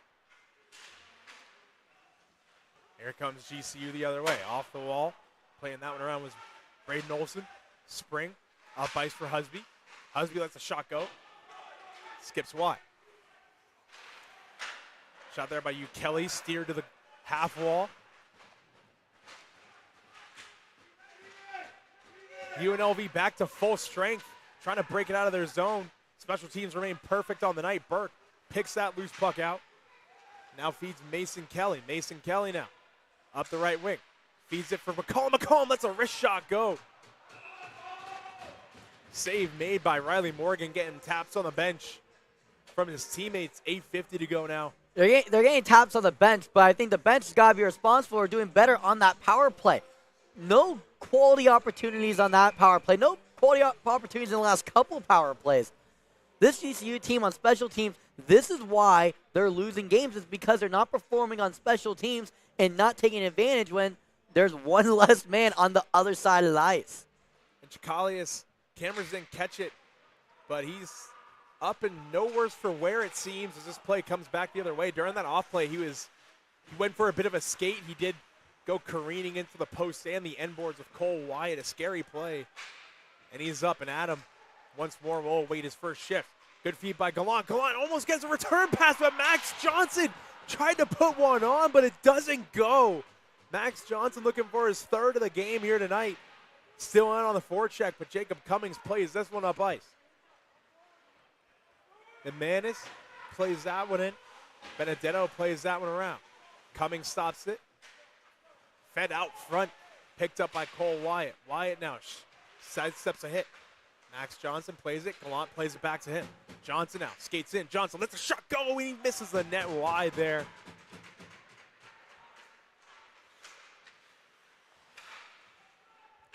$7:50 to go now. Second period of play. GCU breaking the puck out. Stopped up. Luke Burke. Burke from the slot. Snapshot. That save there. Good save there by Riley Morgan on a prime scoring chance. Heath Bench behind the net feeds Burke. Another save made there by Morgan.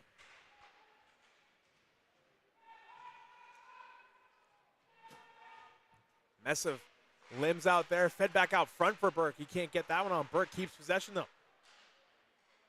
Burke down low. Sticked away there. Morgan lost track of that puck. Played on from the point by Barry. Stopped up by Burke. Burke tied up. Plays that one around to the opposite corner. UNLV keeping the zone. GCU now trying to break it out. That pass errant. Luke Wright trying to one-hand catch that one. Here comes UNLV the other way. Mensch looks, lets a shot go. Heath Mensch shoots and he scores. What a snipe from the Vegas native. 28 and white puts UNLV up 7-1. Great shot there, but unbelievable pass across the ice by Barry. Going across the ice and being able to get it over. We have a goalie change. And yes, we do have a goalie change. Going to be number 75, Jacob DeMorville, going in for the GCU team. Very similar to last season, though, here at City National Arena. DeMorinville saw time. UNLV chasing the starting goaltender. 6:47 to go in the second period. Riley Morgan playing about half the game, giving up 7 goals on 25 shots. Excuse me. Yeah, 7 goals given up on only, it looks like, 25 shots, as you said, Dom. It's just too many. Can't let that happen. Puck chipped out there by Tabico, but Del Monte back to recover.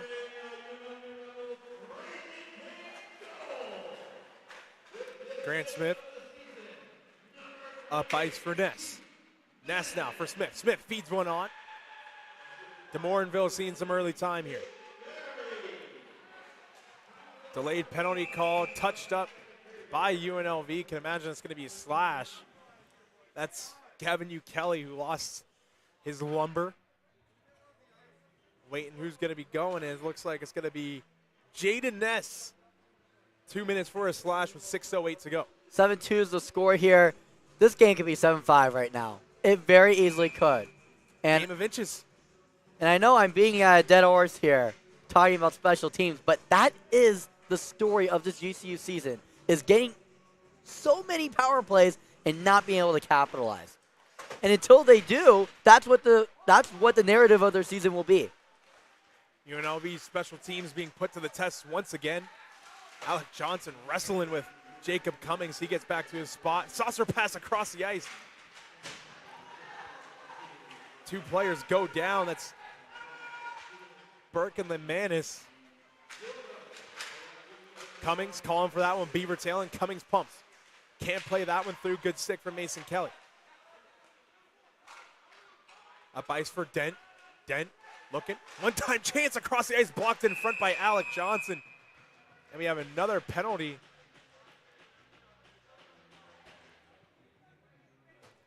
And it looks like it's going to be Joey Carollo sitting. Cross-checking is a call, and now UNLV special teams unit really put to the test.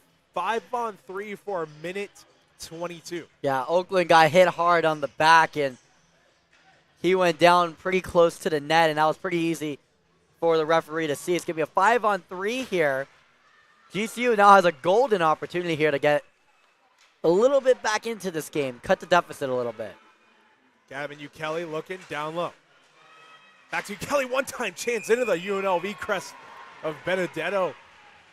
He makes a save and holds for a whistle. And on that play, I was imagining U. Kelly looking and feeding Hunter Schmitz, who was right at Alec Johnson's wheelhouse in the left faceoff dot, for a one-timer. Yeah, and then on UNLV's side, I really like Del Monte there, giving Benedetto the vision, making sure that he's not getting blocked by any screens, because on a 5-on-3, the goalie's going to get screened. You don't have enough guys to stop it, and Del Monte was able to there. Kelly now looking, skates into the slot. Kelly lets a shot go, blocked in front there by Jacob Cummings, it looked like. Back up for Kelly. For Schmitz. One-time chance, Lynn Manning. Cummings whacking at it, really whacking. And Vinny Benedetto gives him a forearm shiver with the blocker. It looks like his stick caught Cummings in the chin. Cummings skates away, but Jacob Cummings really giving some whacks to Vinny Benedetto. Reason why Vinny was so mad was not just because of that. It was forming throughout the whole play. Cummings was right up against him, screening him throughout the entire play. Watch right now. Cummings is going to go right next to the net. One of the players, at least, normally Cummings is going to stand right at the net and lead a screen. Cummings giving Jackson Wyatt some slashes. He pumps, lets a shot go through traffic into the chest of Benedetto. He'll shake his head and almost slash his stick on the bench. He wound up, but thought better of it. No, that wasn't a good opportunity there for GCU. The last opportunity was perfect. Have one guy screening right at the net, let the other guy shoot it.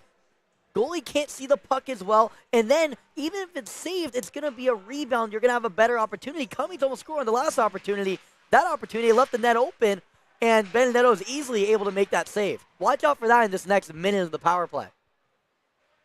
25 seconds to go on the Jaden Ness penalty. 20 seconds now to go. The 5-on-3 for GCU. Here they come. Cam Nalen. His drop pass skips free. Lynn Manning plays that one in. Gavin Ukeli. Savardi and spin around Jackson Wyatt. Ukeli dips the shoulder. Big stick save by a sprawling Benedetto. Stoning Braden Olsen. Now Nalen now. Fisher on the ice. Jaden Ness's penalty is up. 30 seconds to go now on the power play for GCU. Fed on, loose puck cleared out of the zone almost by Jackson Wyatt, kept there by Cam Nalen. Kelly lets a shot go, knocked down in front, loose puck, big clearance there from Kelly. Benedetto out, big block by Jackson Wyatt, 2 big blocks. Back out for Spring, and another big save by Benedetto standing on his head. And the City National Arena stands come to life, and a hug there from his defenseman Rob McCollum, giving him praise. That is a career highlight right there from Vinny Benedetto. He made saves of every part of his body, head, toes, hands, stick, head, shoulders, everything. Knees, and toes, whatever you want. He was on the ground. He was vulnerable. He was still making the saves. What a stand, and that'll energize a team, but also take wind out of the sails of an opponent. We'll see if GCU has a response on this man advantage. Spring knocks that one down. Spring keeps the zone poked away there by Berry. Berry wrestles him to the ice. Puck goes out of the zone, and UNLV remains perfect on the penalty kill tonight and on special teams. Even though they didn't score, did you see the better opportunities in the back end of that power play because they were screening the goalie throughout it? It was just creating havoc in front of the blue paint. Jaden Ness tried to feed that one to the slot. No joy there. Here comes GCU. Errant pass stopped up by Benedetto, and he'll snipe that one up for a whistle. 2:58 to go, and I just can't get over that sequence from Benedetto. He's sprawling. He's just back-to-back saves. I mean, even stoning Braden Olsen on that cross-ice feed on that 2-on-1. He just reaches out, pokes it with the paddle, just making save after save. Loose pucks, flings out to the point. He's down and out, laying on his side, and he's just crawling over, inching his way over, and he's still getting in front of it. But also Jackson Wyatt blocking shots. Everyone in white just sacrificing their body. A good sign early on here this season for the Skating Rebels as they're playing it in the zone still. GCU going to start it out, but only get as far as neutral ice. Mazzillo up ice for Johnson, who tips it in.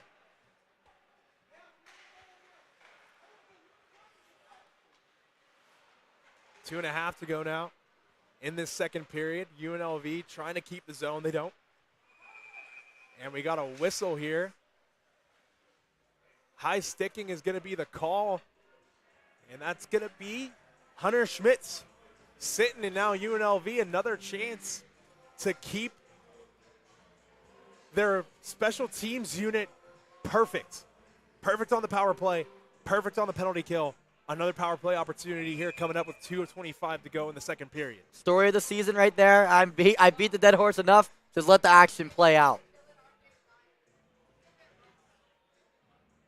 Face off out to the right of DeMorinville.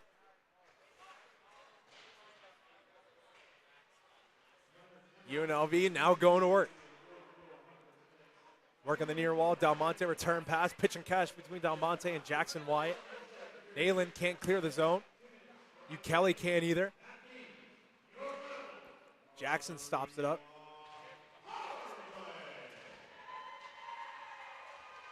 UNLV still going to work on the power play. On the near wall. Near point over for Dalmonte. Dalmonte now. Plays it across. Skips off the stick of Gallant. Feeds it to Cole Wyatt. Wyatt lets the shot go. Whistles wide on the blocker. Dalmonte now. His chip in gets blocked by Tabacal. Plays that one down. Benedetto stops up. Leaves it for Jackson Wyatt. 90 seconds to go now in the second period. Jackson Wyatt looking. Feeds Heath Mensch. Mensch now. Shakes off a chop. Headman in this rush. Here's Mensch. Right wing boards. Pulls up. Over Strong. Strong lets the shot go into the chest of DeMorinville. Held for a whistle. Minute 12 to go in the second period. 48 seconds to go. A lot of takeaway from this period. We'll talk about it at the end of the period, but UNLV playing strong hockey, strong special teams hockey in the second period. Got 48 seconds to go on this man advantage to prove their worth and see if they can remain perfect. A hard task, and we have a whistle behind the net awaiting what the sentencing is going to be. We got Tristan Rand shaking his head. He's going to be sitting down in the penalty box, awaiting the call. Didn't see the official sign from the ref, and Luke Burke is barking. And it looks like there's going to be more penalties assessed. Burke's going to be sitting down as well as Benjamin Oakland. So a big helping of penalties in one fell swoop here at City National Arena. Well, referees are talking about it a little bit. Looks like, I mean, from my opinion, from what I saw, it's going to be a 5-on-4 it's going to be 4-on-4 for a little bit, and then it'll be 5-on-4 for GCU, I think. 4-on-4, so we got 4-on-4 for the Tristan Rand penalty. So it can't be perfect. And we've got matching penalties to Burke and Oakland, I can imagine, for unsportsmanlike conduct. 67 seconds to go in the second period.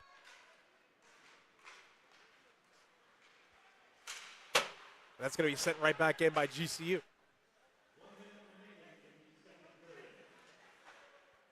Under a minute to go now. Here comes Joey Carollo. Feeds it to Cole Wyatt. Wyatt, his pass is picked off by Husby. Husby under pressure from Mason Kelly. Kelly still hounding Husby. He reverses that one to the near wall. Carollo pinches, keeps it. Carollo under pressure now. Under 40 seconds to go now. Carollo still with the puck. Feeds it across for Cole Wyatt. Cole now. Pressured on the half wall. That puck skips free. Here comes GCU, fresh out of the box. Partial breakaway, Benedetto pokes at that one. Beautiful effort there by Vince Benedetto, stoning Hunter Schmitz. Unsportsmanlike conduct's offsetting. And we're going to get another power play now. There's going to be a cross check, and it's going to be on number 6, Braden Husby. In the middle of the ice, bad penalty to take nowhere near where the puck was at. Even we were behind. Marv McCollum sitting for another minute 7. Now Braden Husby sitting in 13.6 to go. There's just plenty of penalties here. Bring the buffet out to the penalty box because there's people always there in and out. Got to keep them energized for the game. Might as well have a trench there.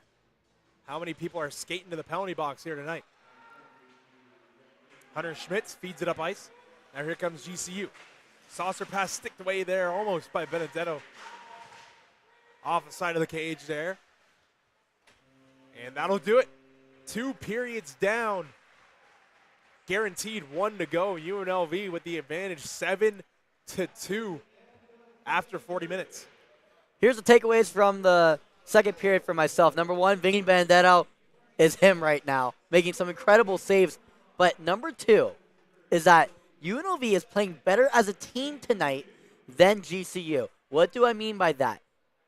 At the goal, when GCU was knocking in, not just Vinny Benedetto, the whole team played a factor in making that save. Even on the penalty kill, UNLV as a team has done really good. And then on the power play, same results. UNLV is playing better collectively as a team as GCU, and that is what the scoreboard is reflecting. You look at the stats, that's completely different. I think that the scoreboard represents each team playing as a team. That's what it's representing right now. UNLV scoring 7 goals. They scored those 7 goals as a team. GCU has not been able to do that because they've not been playing as good collectively as a team. There you have it. 40 minutes down. We're going to step away for another quick break. Second intermission coming up, but more UNLV Skating Rebel hockey just on the other side of the break here on opening night at City National Arena. Stay with us.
I'm joined with Heath Mensch. Heath, you have 2 goals on the night. What's been working for you? Shooting. I think I have 2 shots. They both went in, so just keep shooting. That's it.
Joined here by some Vegas hockey royalty, 2023 Conn Smythe winner, Jonathan Marceau, out here at opening night. Jonathan, thank you for joining us.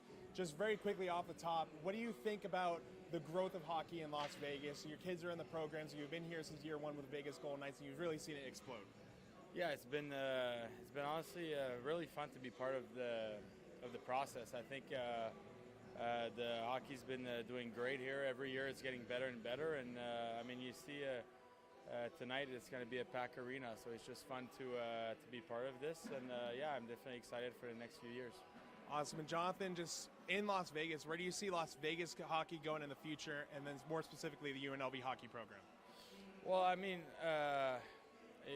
you really started a couple years ago, and I think they've been improving every year. And I kind of said previously, it's kind of fun to be part of being Las Vegas and see how the program has grew, and it's just definitely exciting to see where where he can go. Awesome, Jonathan. Thank you. I'm joined with Heath Mensch. Heath, you have 2 goals on the night. What's been working for you? Shooting. I think I have 2 shots and they both went in, so just keep shooting. That's it. What do you have to do to close this game out and get the win? Just all the stuff we've been doing, focus on our systems and like all the basic stuff, eating shots, never don't get too picky and stuff like that. First home game in Vegas. How's it feel? It's fun. It's a good time. Fan base is bumping, so it's fun. Thank you, Heath. Dom and Ryan, back to you guys. AJ, thank you very much. Heath Mensch, a standout player, but Goaty, period 3 coming up here, no one, it's really take your pick for UNLV. Who's your standout player? I mean, the Johnsons have been tearing it up. Cole Wyatt. You have Heath Mensch. Everyone's eating tonight. This is a team win right here. So far, it's a team effort. I don't really see one guy doing more than everyone else. I feel like everyone as a team has done a great job. Defense has done a great job, even though it doesn't show on the stat book. But only on the blocks it does, but not all the stats show on the stat book with being able to stop the puck from going to the back of the net when Benedetto's bending all over the place to try to stop the first opportunity. Benedetto's done an unbelievable job tonight, being successfully stopping every single power play that GCU has encountered so far. And then on offense, they've just been executing so far tonight. The Rebels have 7 goals. Got to execute in a hockey game, and 7 goals, that's definitely executing for you. 7 goals will definitely get the job done almost every night. Not every single night, but most nights you get 7 goals, you're going to come back home with a dub. So great job, UNLV hockey, and let's see what they do in the third period. And if you're joined us during the intermission, you saw the full interview with Jonathan Marchessault. He dropped the ceremonial puck here to get the 2023-2024 home season going for the Skating Rebels. And you saw Ringside reporter AJ Reed with Heath Mensch during the second intermission. Mensch playing phenomenal here tonight, but like I said at the top of the intro of this third period, everybody's eating here so far tonight for UNLV, especially Vinny Benedetto. Vinny Benedetto, we haven't talked about him much since his phenomenal effort in between the pipes just a few minutes to go in the second period. He was sprawling everywhere, making saves, and he's just been standing out in the 2 games that we've seen against GCU so far this year, and even last week against ASU. You're talking about everyone eating. Benedetto definitely has played an unbelievable game tonight. But how about yourself? What was it like talking to, interviewing a Conn Smythe Trophy winner, and especially one from your hometown that was there from the very beginning? It was interesting as Caleb Strong and Hunter Schmitz get this period going. It was very interesting. I was pretty nervous, to be honest. I haven't really interviewed him since the Stanley Cup final. That puck misses the net wide, but it was just fun. It was cool for him to come out and just seeing the support that an original Golden Misfit has for this team, and especially just to come out opening night. He played a game in San Jose last night. The Golden Knights picked up a win. As here comes Jake Berry doing it himself. Berry in a low, big save there by Jacob DeMorinville. Robbing Jake Berry in on the partial break. And that pass from Heath Mensch tipped out of play, but continuing on and wrapping up that thought.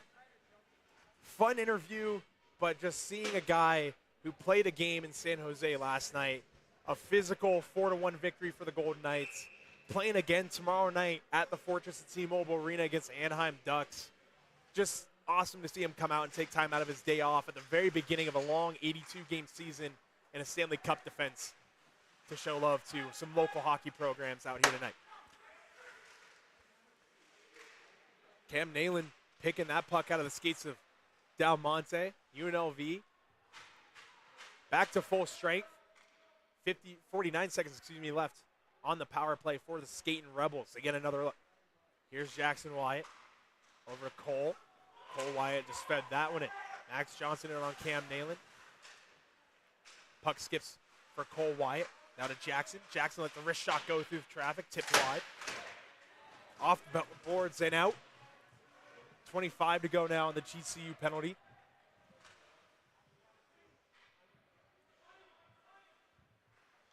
Jackson Wyatt up ice for Max Johnson. Johnson near wall.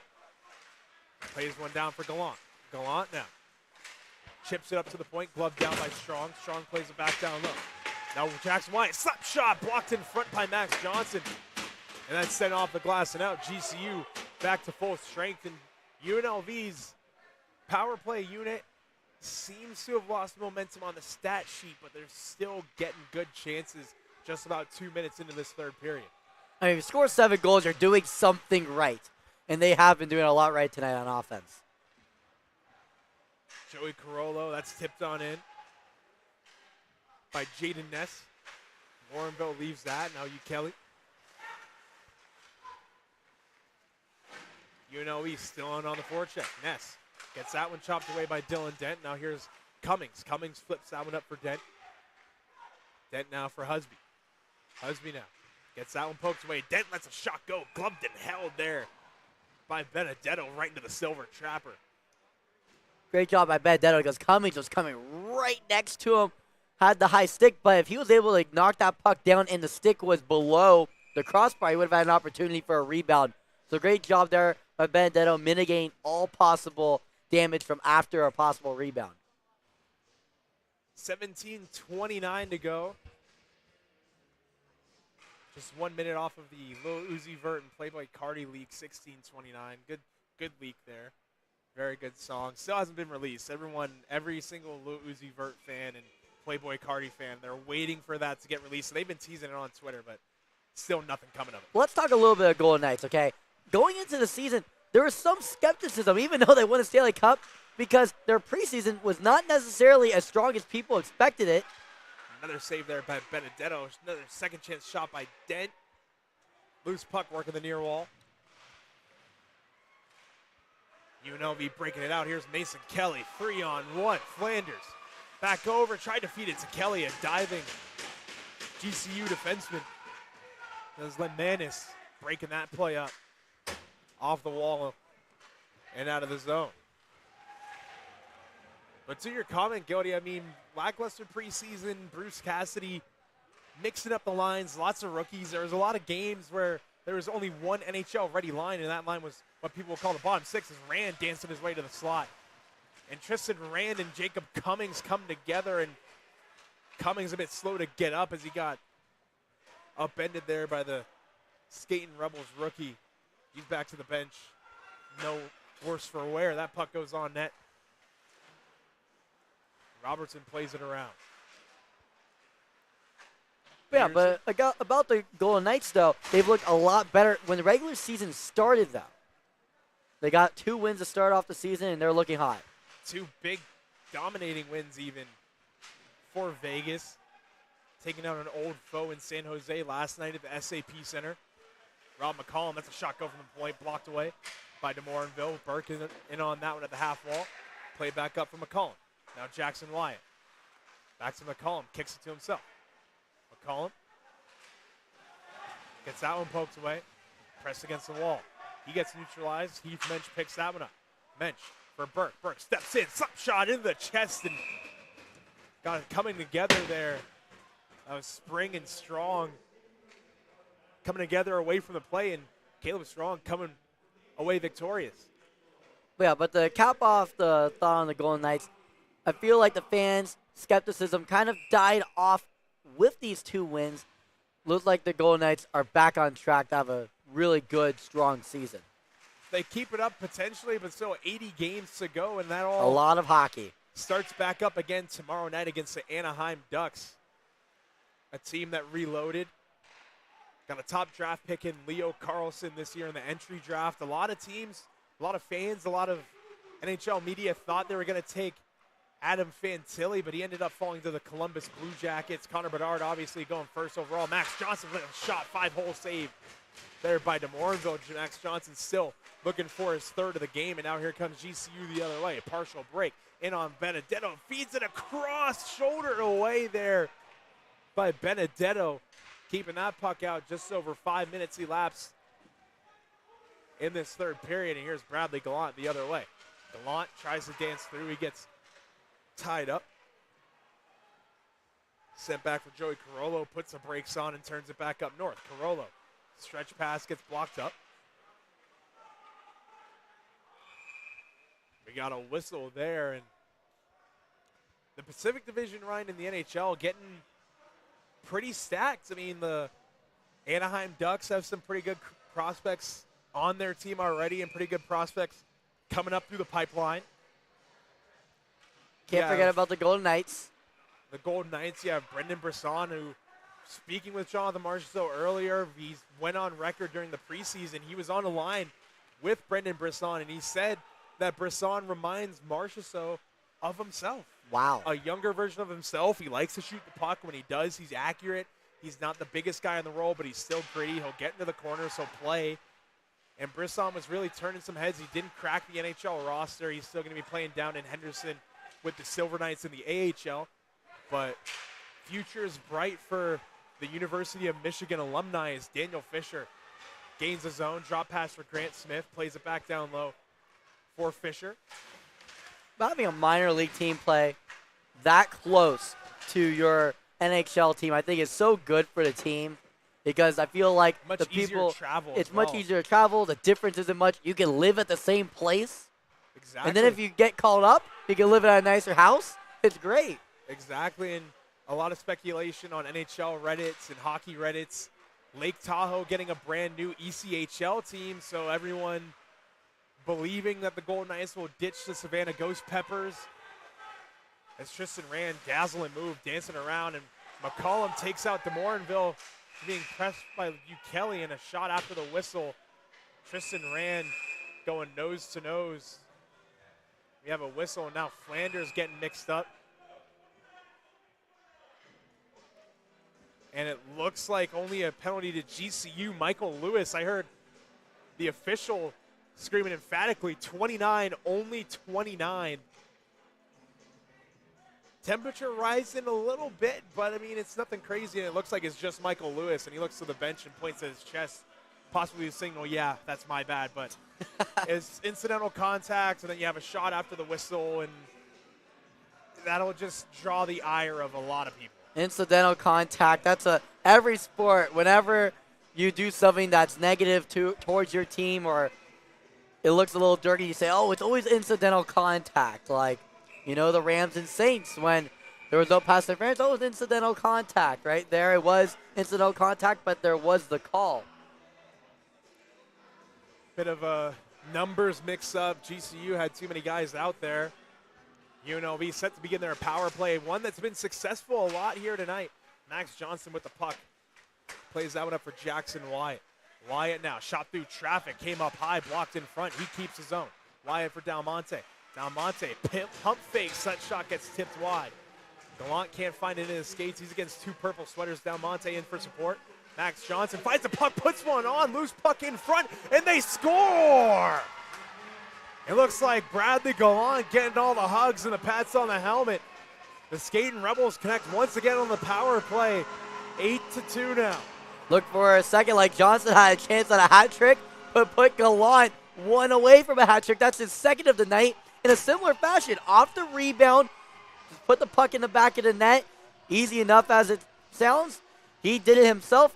2 goals for Gallant, 2 goals for Max Johnson tonight, and now the Rebels are up 8-2. It's starting to look more like that first and second game last year and then the second game this year.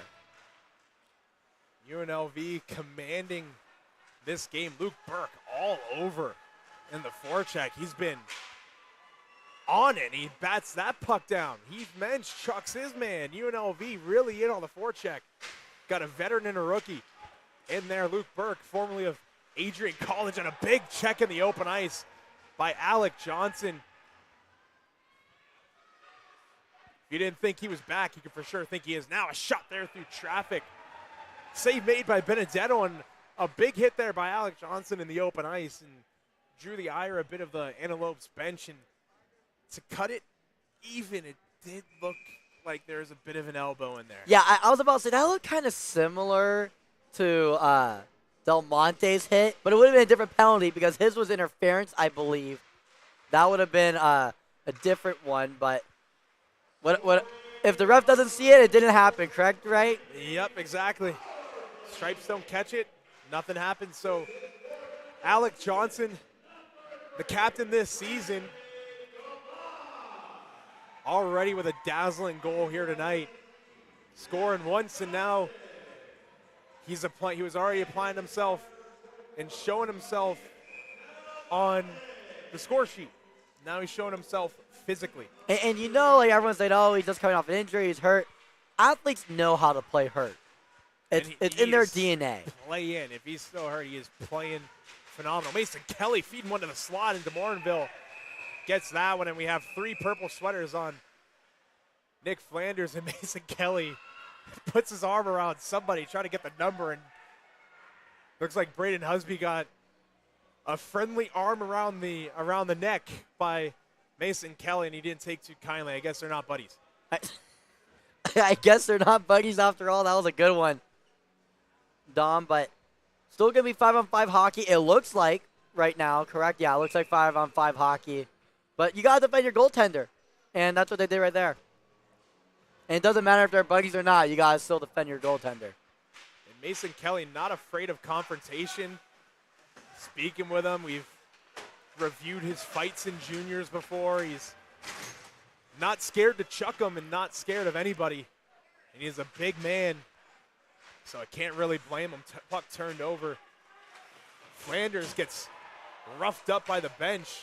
He's up no worse for wear. A few extra shots in on 11 White. And we got a delayed penalty upcoming on Grand Canyon University. You can imagine it's on that Flanders penalty.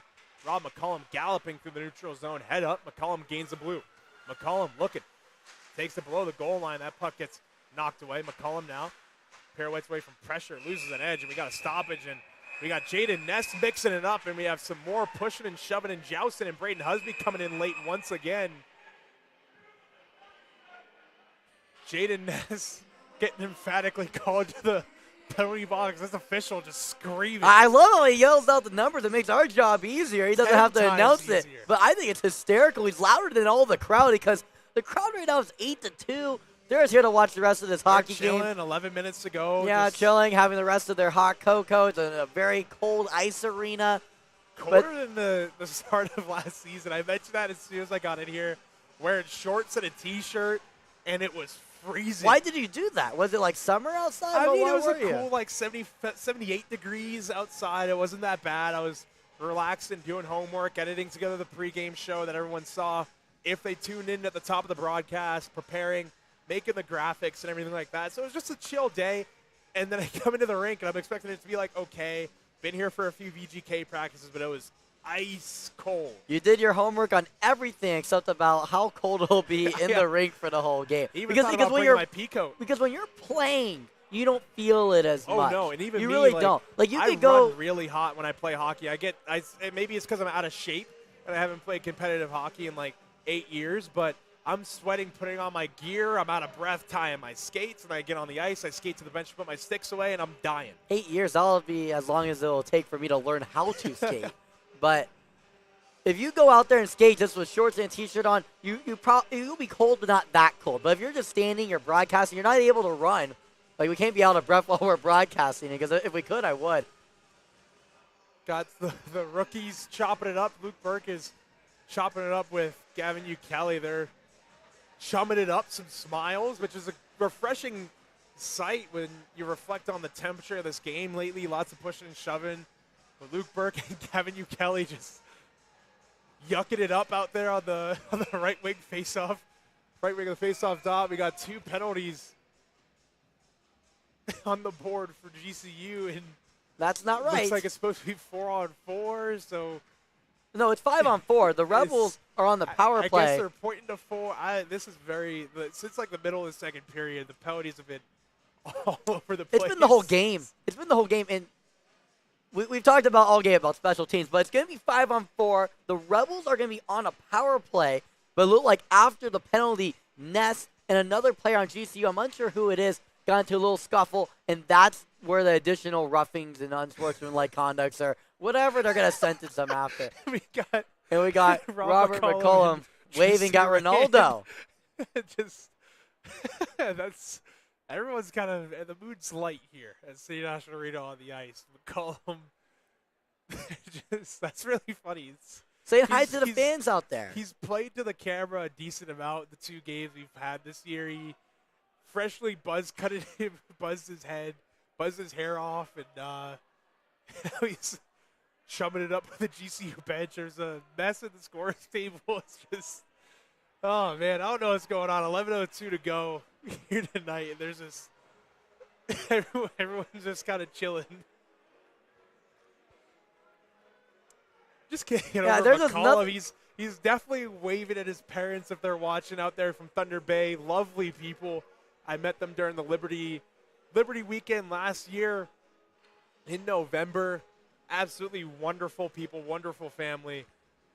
So, Lisa and Johnny, if you're out there watching, I say hello from all the way out here in Las Vegas. Looking forward to have you guys back here at City National Arena at some point this season. We're still sorting out the penalties. Braden Husby posted now with 4 minutes, a double minor. Jaden Ness posted for 2. And you got Gabe Trichler just posted for 2 as well. And at this we're point in the still game, sorting out the at laundry. this point in the game, just give everyone 2-minute penalties, get the game going. Because now we're going. All right, so but 5-on-4 is the official ruling, and it looks like we're getting back going here, and we are. all the power plays, penalty kills, they would have been done by now if there wasn't this delay. So UNLV on a double minor power play, and then the Jaden Ness and Trichler penalties offsetting. Caleb Strong stopping that one up for McCollum. McCollum tips that one to Mensch. Mensch shakes off a check from Kelly. Mensch, what a dazzling move off the wall. He's still dancing around Kelly. He gets it down low. Tristan Rand catches that pass, and UNLV still with possession of it, but that's finally chopped at and out of play into the GCU bench, and it knocks over the spare sticks. Heads up to the coaching staff. 2 sticks go down. Want to make sure they don't break. Those sticks are expensive.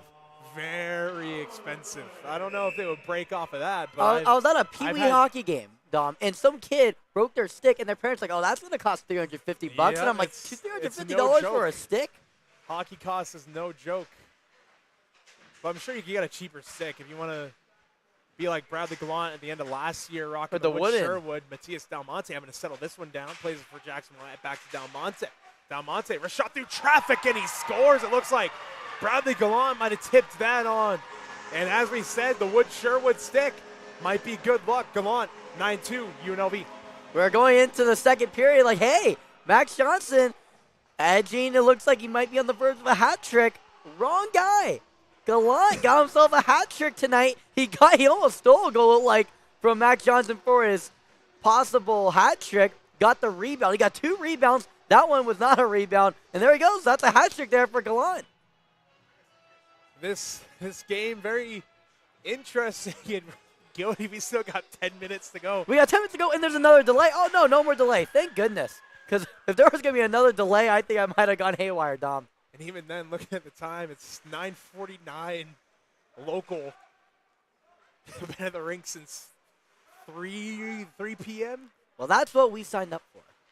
So it's been a long day. It's going to be a longer day tomorrow. NASCAR Xfinity Series action at the Las Vegas Motor Speedway. I'll be there with coverage along with Grace Poole and Who Harold do you got winning the Carrera. whole thing, Dom? Only 8 left. Cup 8 Series races. championship. Gotta say, I'm liking William Byron. I was about to say he's been on a that. tear this season. I like that 24 car, William Byron. That's my choice. Interesting thing about William Byron, he started his NASCAR race or his racing career as a whole on a simulator. He started his racing career on Really? iRacing. And Well, then it worked. He was working at it. He was working at it and working at it, and it ended up working out. Obviously, he's a NASCAR Xfinity Series champion, a winner in the Truck Series, multi-time winner in the NASCAR Cup Series race for one of the premier teams in Hendrick Motorsports. He's won at Vegas already. He won back in the spring, so you would think he's also the favorite this weekend because Las Vegas Motor Speedway is a track that favors previous winners. As you just look at Joey Logano, Brad Keselowski, Kyle Busch, all those guys are really fast. So enough with the NASCAR talk. Don't want to bore you all. Just a quick plug. Rebel Report UNLV all weekend long after weekend actions up here. Tristan Rand loses that puck in his skates. Good feed there from Caleb Strong.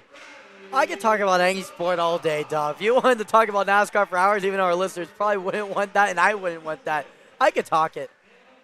Saucer pass to Rand. Rand lets a shot go, blocked in front, and his stick breaks and his blade goes flying. UNLV even strength now as Rand has to get a fresh piece of lumber, and here comes GCU. The early partial break, wrapping it around, centering pass, they score. GCU back on the board. Hunter Schmitz off a centering pass on a partial breakaway. 9-3 now. Now, we talked about before the game, bad bounces happen. If this game was closer, that would have been a very, very bad bounce. Not just a bad bounce, a bad break. He got a break at a stick by Rand, and he had to leave the play. Gave GCU an opportunity with a 2-on-0 pretty much, and Schmitz was able to find the back of the net there. 8:12 to go now in this third period of play. UNLV putting up the 9 spot. And GCU getting the field goal. Now here comes Grant Smith. Smith now looking, lets a shot go through traffic. Knocked down in front. Fisher puts one on. Save made by DeVorenville. He'll hold for a whistle.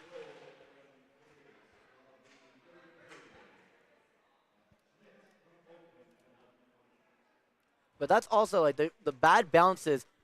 You can afford those when you're down by, when you're up by 7 goals. But when you're in a situation, it's a close game, 0-0, 1-1.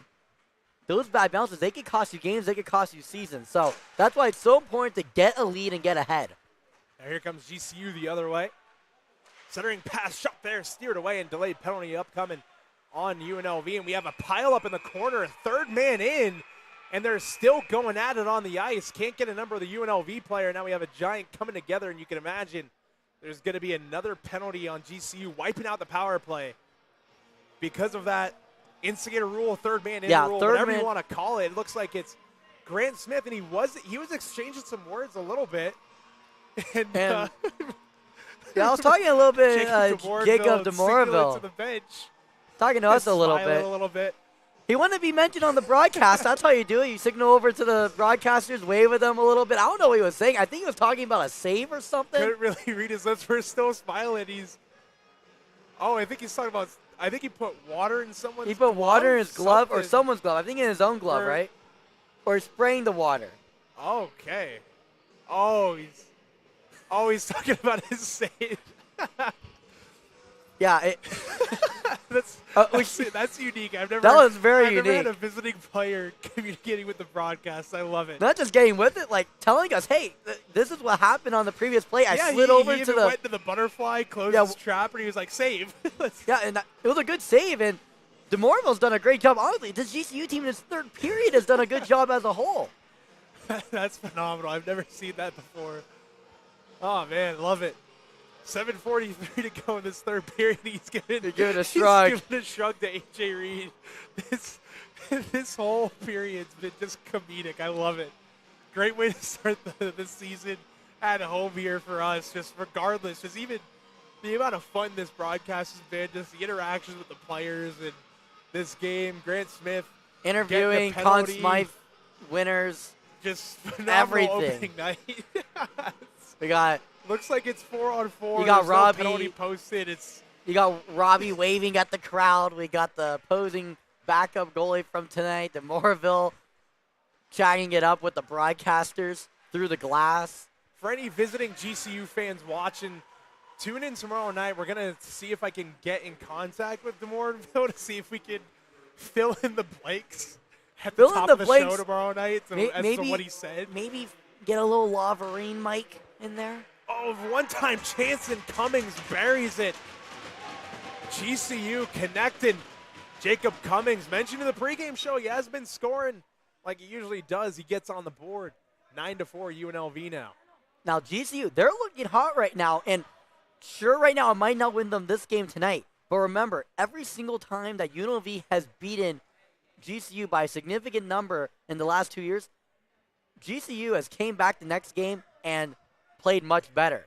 And I would be definitely concerned if I was UNLV and GCU. They're right now gaining momentum for tomorrow's game. I know that this game is a little bit out of reach, 5 goals in 7 minutes. But you go into tomorrow's game, I think that they have some momentum going into it. Quite possibly, you can imagine. I mean, they're starting to build it slowly but surely. And I mean, with Jacob DeMoraville, the morale is high still, regardless. Yeah, he's having fun out there. He's big chilling. He's got his arm thrown up on the posts and interacting the whole 9 yards. Great mask, by the way. Great pad setup even. Just breaking it down. Our camera isn't on him right now, but just white and purple mask. You got the school seal on it. You got gray Bauer pads with the striping pattern on it. You have the school seal on the pads, just unreal pad setup. I'm a huge solid colored pads guy with, even Landon Pavlison last season for the Skating Rebels. He ended up retiring this year.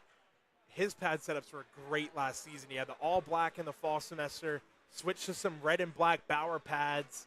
Just solid colored pads just do it for me. Well, good news is I don't have to pay for the pads. No, custom pads like that are They're ridiculously expensive. And DeMorinville is interacting with another fan, I guess, who's throwing up the amount of goals that UNLV score. He just gives him a palm skyward shrug. Here's the thing. Like, I like his responses because normally, like, the goalies will get mad at the crowd and they'll start a little bit of a rattle. Because last year we even had an incident where one of the players on the opposing team actually swiped down one of the UNLV fans' drinks and started a little scuffle in the stands. So I like to see the sportsmanship being good on both sides. Beautiful move by Gallant. Gallant in, around the net. Tries to play one in a slot that's tipped up and handled by Husby. Husby now one-on-one the other way for GCU. Husby can't get a clean shot on goal. He and McCollum are tied up. Now UNLV playing it out. Max Johnson plays that one through traffic. Now here's Max Johnson. Johnson fans on a shot there, looking for another goal here tonight. 6:11 to go, 2-on-1 for GCU. Diving out was Dalmonte, and another one-time chance whistles it wide. That's Dylan Dent. And we got a stoppage and possible trip-up penalty on Matias Dalmonte. You got DeMorinville getting a fist bump from Riley Morgan, and he'll skate back. Good hustle there to try and get the extra attacker regardless. Great hustle there, but I mean, I know it's a long shot, but GCU, they're getting hot. They scored a couple goals in the last couple minutes. Maybe they strike up a little bit of a comeback. I'm not saying that they're going to win, but I like how GCU's been playing in this third period. I'm telling you, the momentum going into tomorrow. But they got to do good here on special teams. That is the biggest thing for GCU. You're able to play 5-on-5, okay, but special teams been really lagging this team. Let's see what they do here. They got a power play with 6 minutes to go in regulation. And taking a while to get this power play started. Every goal, every stoppage, it feels like it's taking an extra, 5 to 10 minutes until we're getting back to action. It does feel like that. It's and we don't have TV timeouts either. No media timeouts, just running straight through, no commercials. We could. We could with the amount of time we have. We have the brand new pregame show. We have the intermission interviews that we got. I love them. I think up. it's awesome that we now have that. The intermission interviews, the pregame interviews. Not a lot of teams in ACHA have that. Checking the chat really quick. Johnny McCollum, Robert's parent, Robert's father, I should say, giving thanks for the shout out. So he said hello from Thunder Bay. I knew they were watching, Gody. I knew they were watching. Is Hunter Schmidt still working it in the zone? One-time chance there. Stick down in front, loose puck in front of Benedetto. That's cleared. And we have another whistle. And we have a GCU player without the bucket. That's Jacob Cummings. And Mason Kelly being a good Samaritan, giving him his bucket back. 5:35 to go in this third period. And still just a lot of fun here tonight. Just you know why? Chill. Friday the 13th? Yes, that is why. Got another penalty posted for UNLV. Joey Carollo waiting the official sign, and it looks like we have a. It looked like they was going to end the game. Taking a timeout. Look at the clock. That's for the timeout. Oh my goodness! Yeah. I was like, are they running the clock? Like, what are they doing? That I've never seen that before when they did that. Because most of the time, I don't see that from the. I normally get blocked by the opposing bench. And that was a short-lived timeout. So GCU called timeout, I suppose, there. Yes, indeed. They're talking it over, drawing it up. Big 5-on-3 here, though. 2 quick goals. I mean, you're down 3, but 5.5 and some change left. It's college hockey, Dom. Anything can happen, but it's given. The term's any given Sunday, but this is any given Friday the 13th. And Friday the 13th is a wacky day. Weird things happen. I would say I've seen weirder, but I don't think that there'll be weirder than tonight. Tonight's been a pretty crazy Friday the 13th from the beginning till now, closing into the back end of it. Even then, there's a solar eclipse here tomorrow morning at about 9 a.m. Fisher with a pass breakup. He can't get it out. Cummings spins that one back up. Schmitz, cross ice. Back over to Schmitz. Now Cummings gives her a skate. Now Schmitz, one-time chance blocked in front by Alec Johnson. Johnson a bit labored. Looked like that one stung a bit. He's back at the bench. Now a minute even to go on the Del Monte penalty. Working the zone. That's Cummings at the point. He'll skate it, leaves that one off. Back to Cummings. Cummings catches that pass. Now Cummings looking. Fakes a drop pass. Good work from him. Working the near wall now. Come. Back over. Hunter Schmitz waiting. Mazzillo gets shoved away from the cage there. GCU still working it. 30 seconds to go on the Del Monte penalty. GCU taking their sweet time. Up to the point. Shot through traffic. Tipped on. Rebound chance. Hunter Schmitz blows it right past the net. Good chance there for GCU. Dominating this power play so far. Feeds it cross ice again. Shot there. Blocked in front and sent out of the zone. 8 seconds to go on the Del Monte penalty. Good stand there from UNLV. Really good stand. Very limited opportunities, but they had a really good opportunity, GCU, because Benedetto had no idea where the puck was for 2 of those shots, but they're unable to find the back of the net. Jaden Ness hops on that loose puck. That was misplayed by Husby. 15 seconds to go on the Carollo penalty. And now here comes Dylan Dent. One last rush here on the power play for GCU. He catches an edge and falls to his knees. He still plays it up. Jackson Wyatt rings it around the boards. Under 5 to go. McCollum bumped to the ice, and we got another whistle here. Michael Lewis looking skyward. And UNLV almost back to full strength. Carollo bursting out of the box, but there's still 1 second posted, and that's going to be Michael Lewis going to the box, sitting, awaiting the signal from the official. Interference. So UNLV back on the power play here. 3:35 to go. Essentially back on power play. 4-on-4 for a second for formalities. Yeah, and and then right back away. on the power play for 1:59. It's going to be like Canadian football. You have the guy running into the play from the back. And there's Matias Del Monte sprung. Nayland sends that one out over the stick of Jackson Wyatt. Jackson Wyatt now 1:45 to go on the power play for UNLV. He'll start this first rush. Leaves it for Matias Del Monte. Del Monte through the zone, gains the red and the blue.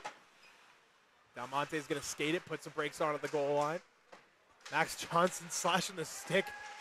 Jackson Wyatt slap shot, gloved and held by DeMorinville. Now, we talked about crazy. There's a stick that almost went over the net and hit the freaking broadcast booth. That is crazy.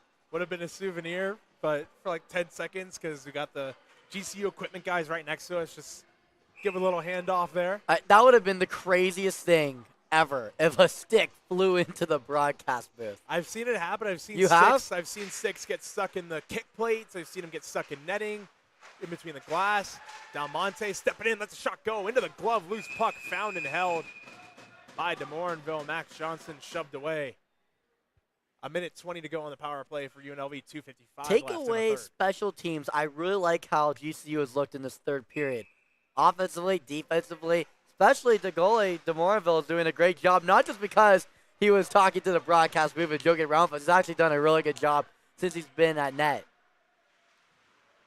Jackson Wyatt with the puck below his own goal line, plays it for his brother Cole. Cole now leading the rush on this power play. Sauces out into the zone. Galanson on that. Gets stapled to the glass by Robertson. He'll play that one around. Benjamin Oakland up ice for Husby. Husby now one-on-one with Jackson Wyatt. The 2 6s. Husby lets the shot go. Tipped wide by the 6 in white Jackson.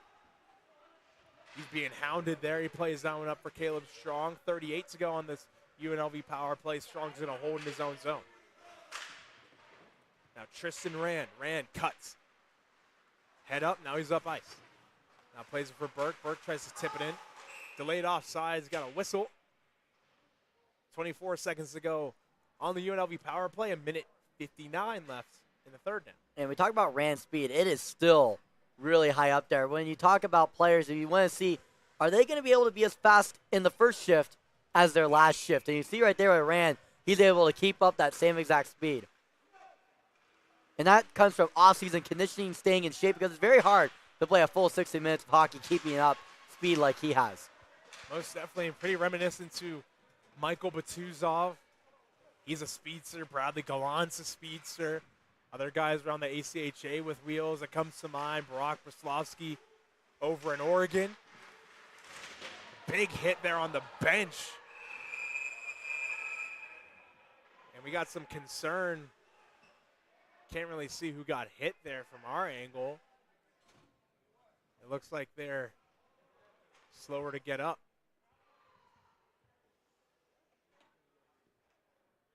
Still can't see here who that is.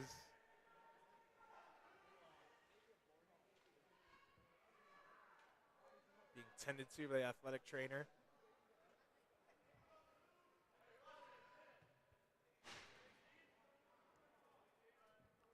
It looks like Tanner Booth has just left the game. He just left the exit near his near side offensive zone. Still trying to get the number of who's laboring. Still couldn't get it. We're going to try and get it for you, but definitely cause for concern so far here tonight. Officials and linesmen meeting with the alternate captains of UNLV. Hunter Mazzillo pleading his case.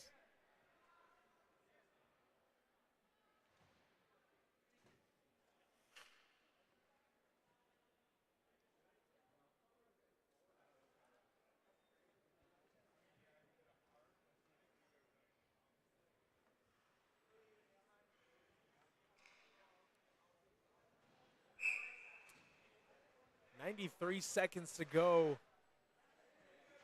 here in this one. A 5-minute major assessed to Tanner Booth in a game misconduct. Still not sure who he hit, but it happened right at the door of the GCU bench near their penalty box. And UNLV on the power play for the remainder of the game, no matter what happens. Fisher somehow had to use the bottom half of his stick. And getting word from AJ Reed, it appears it was Joey Carollo who went down. And that's official. Booth, 5-minute major in a game misconduct for boarding. Try and deliver you an update as soon as possible on Carollo, whether that be tonight, which is unlikely, or tomorrow night before the game starts.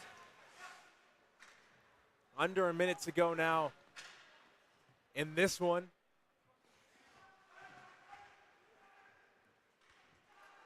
Jackson Wyatt through neutral ice. Floats that one in, and looks like it's a late offside. Gotta have some more delays before the end of the game, right, Dom? Yep, not getting out of here early per se tonight. No, but this was a Jess, crazy night, Jessica crazy Sowmore, game. Scoreboard operator, dancing a bit to some usher playing in the arena. Told her earlier today not to dance, and she does it anyways. 35 seconds to go here tonight. Now we're down to the last half minute. Jake Berry through neutral ice, so I'll just send that one into the zone. Morinville stops it up around to the half wall, knifed on and out by Michael Lewis. 20 to go. Up ice for Berry. He catches an edge, picks himself back up. 10 to go now, and UNLV is just going to puck rag here tonight. UNLV starting off the weekend with a W, as well as their home campaign, taking down Grand Canyon University 9-4.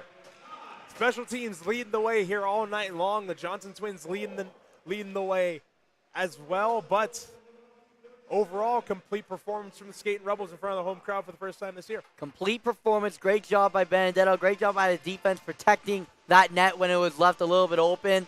When Benedetto was stretching all across the net to try and make saves. Great job by the offense, scoring team goals throughout the game. Gallant got himself a hat trick. That's great. Now, the only thing I would be concerned about, GCU looked really good in the back end of that third period. They stretched up a couple goals, and every time UNLV plays against GCU, one game somehow close, the other one somehow not. So, do not count out this GCU team. They're going to come out here tomorrow night, and they're going to play with their might. GCU having a team prayer at center ice. And as we said, we'll try and get you the fastest update possible on Joey Carollo and his injury. But that likely won't come until tomorrow night before the second game of the weekend. Second home game of the year for UNLV. 7:30 puck drop once again here at City National Arena. Once again, UNLV taking down GCU 9-4 in their home opener this weekend. For Ryan Gilder and Dominic Wallace saying good night from Las Vegas, Nevada. All games being aired and archived here on the UNLV Hockey YouTube channel. This has been a presentation of ACHA Men's Division I Hockey.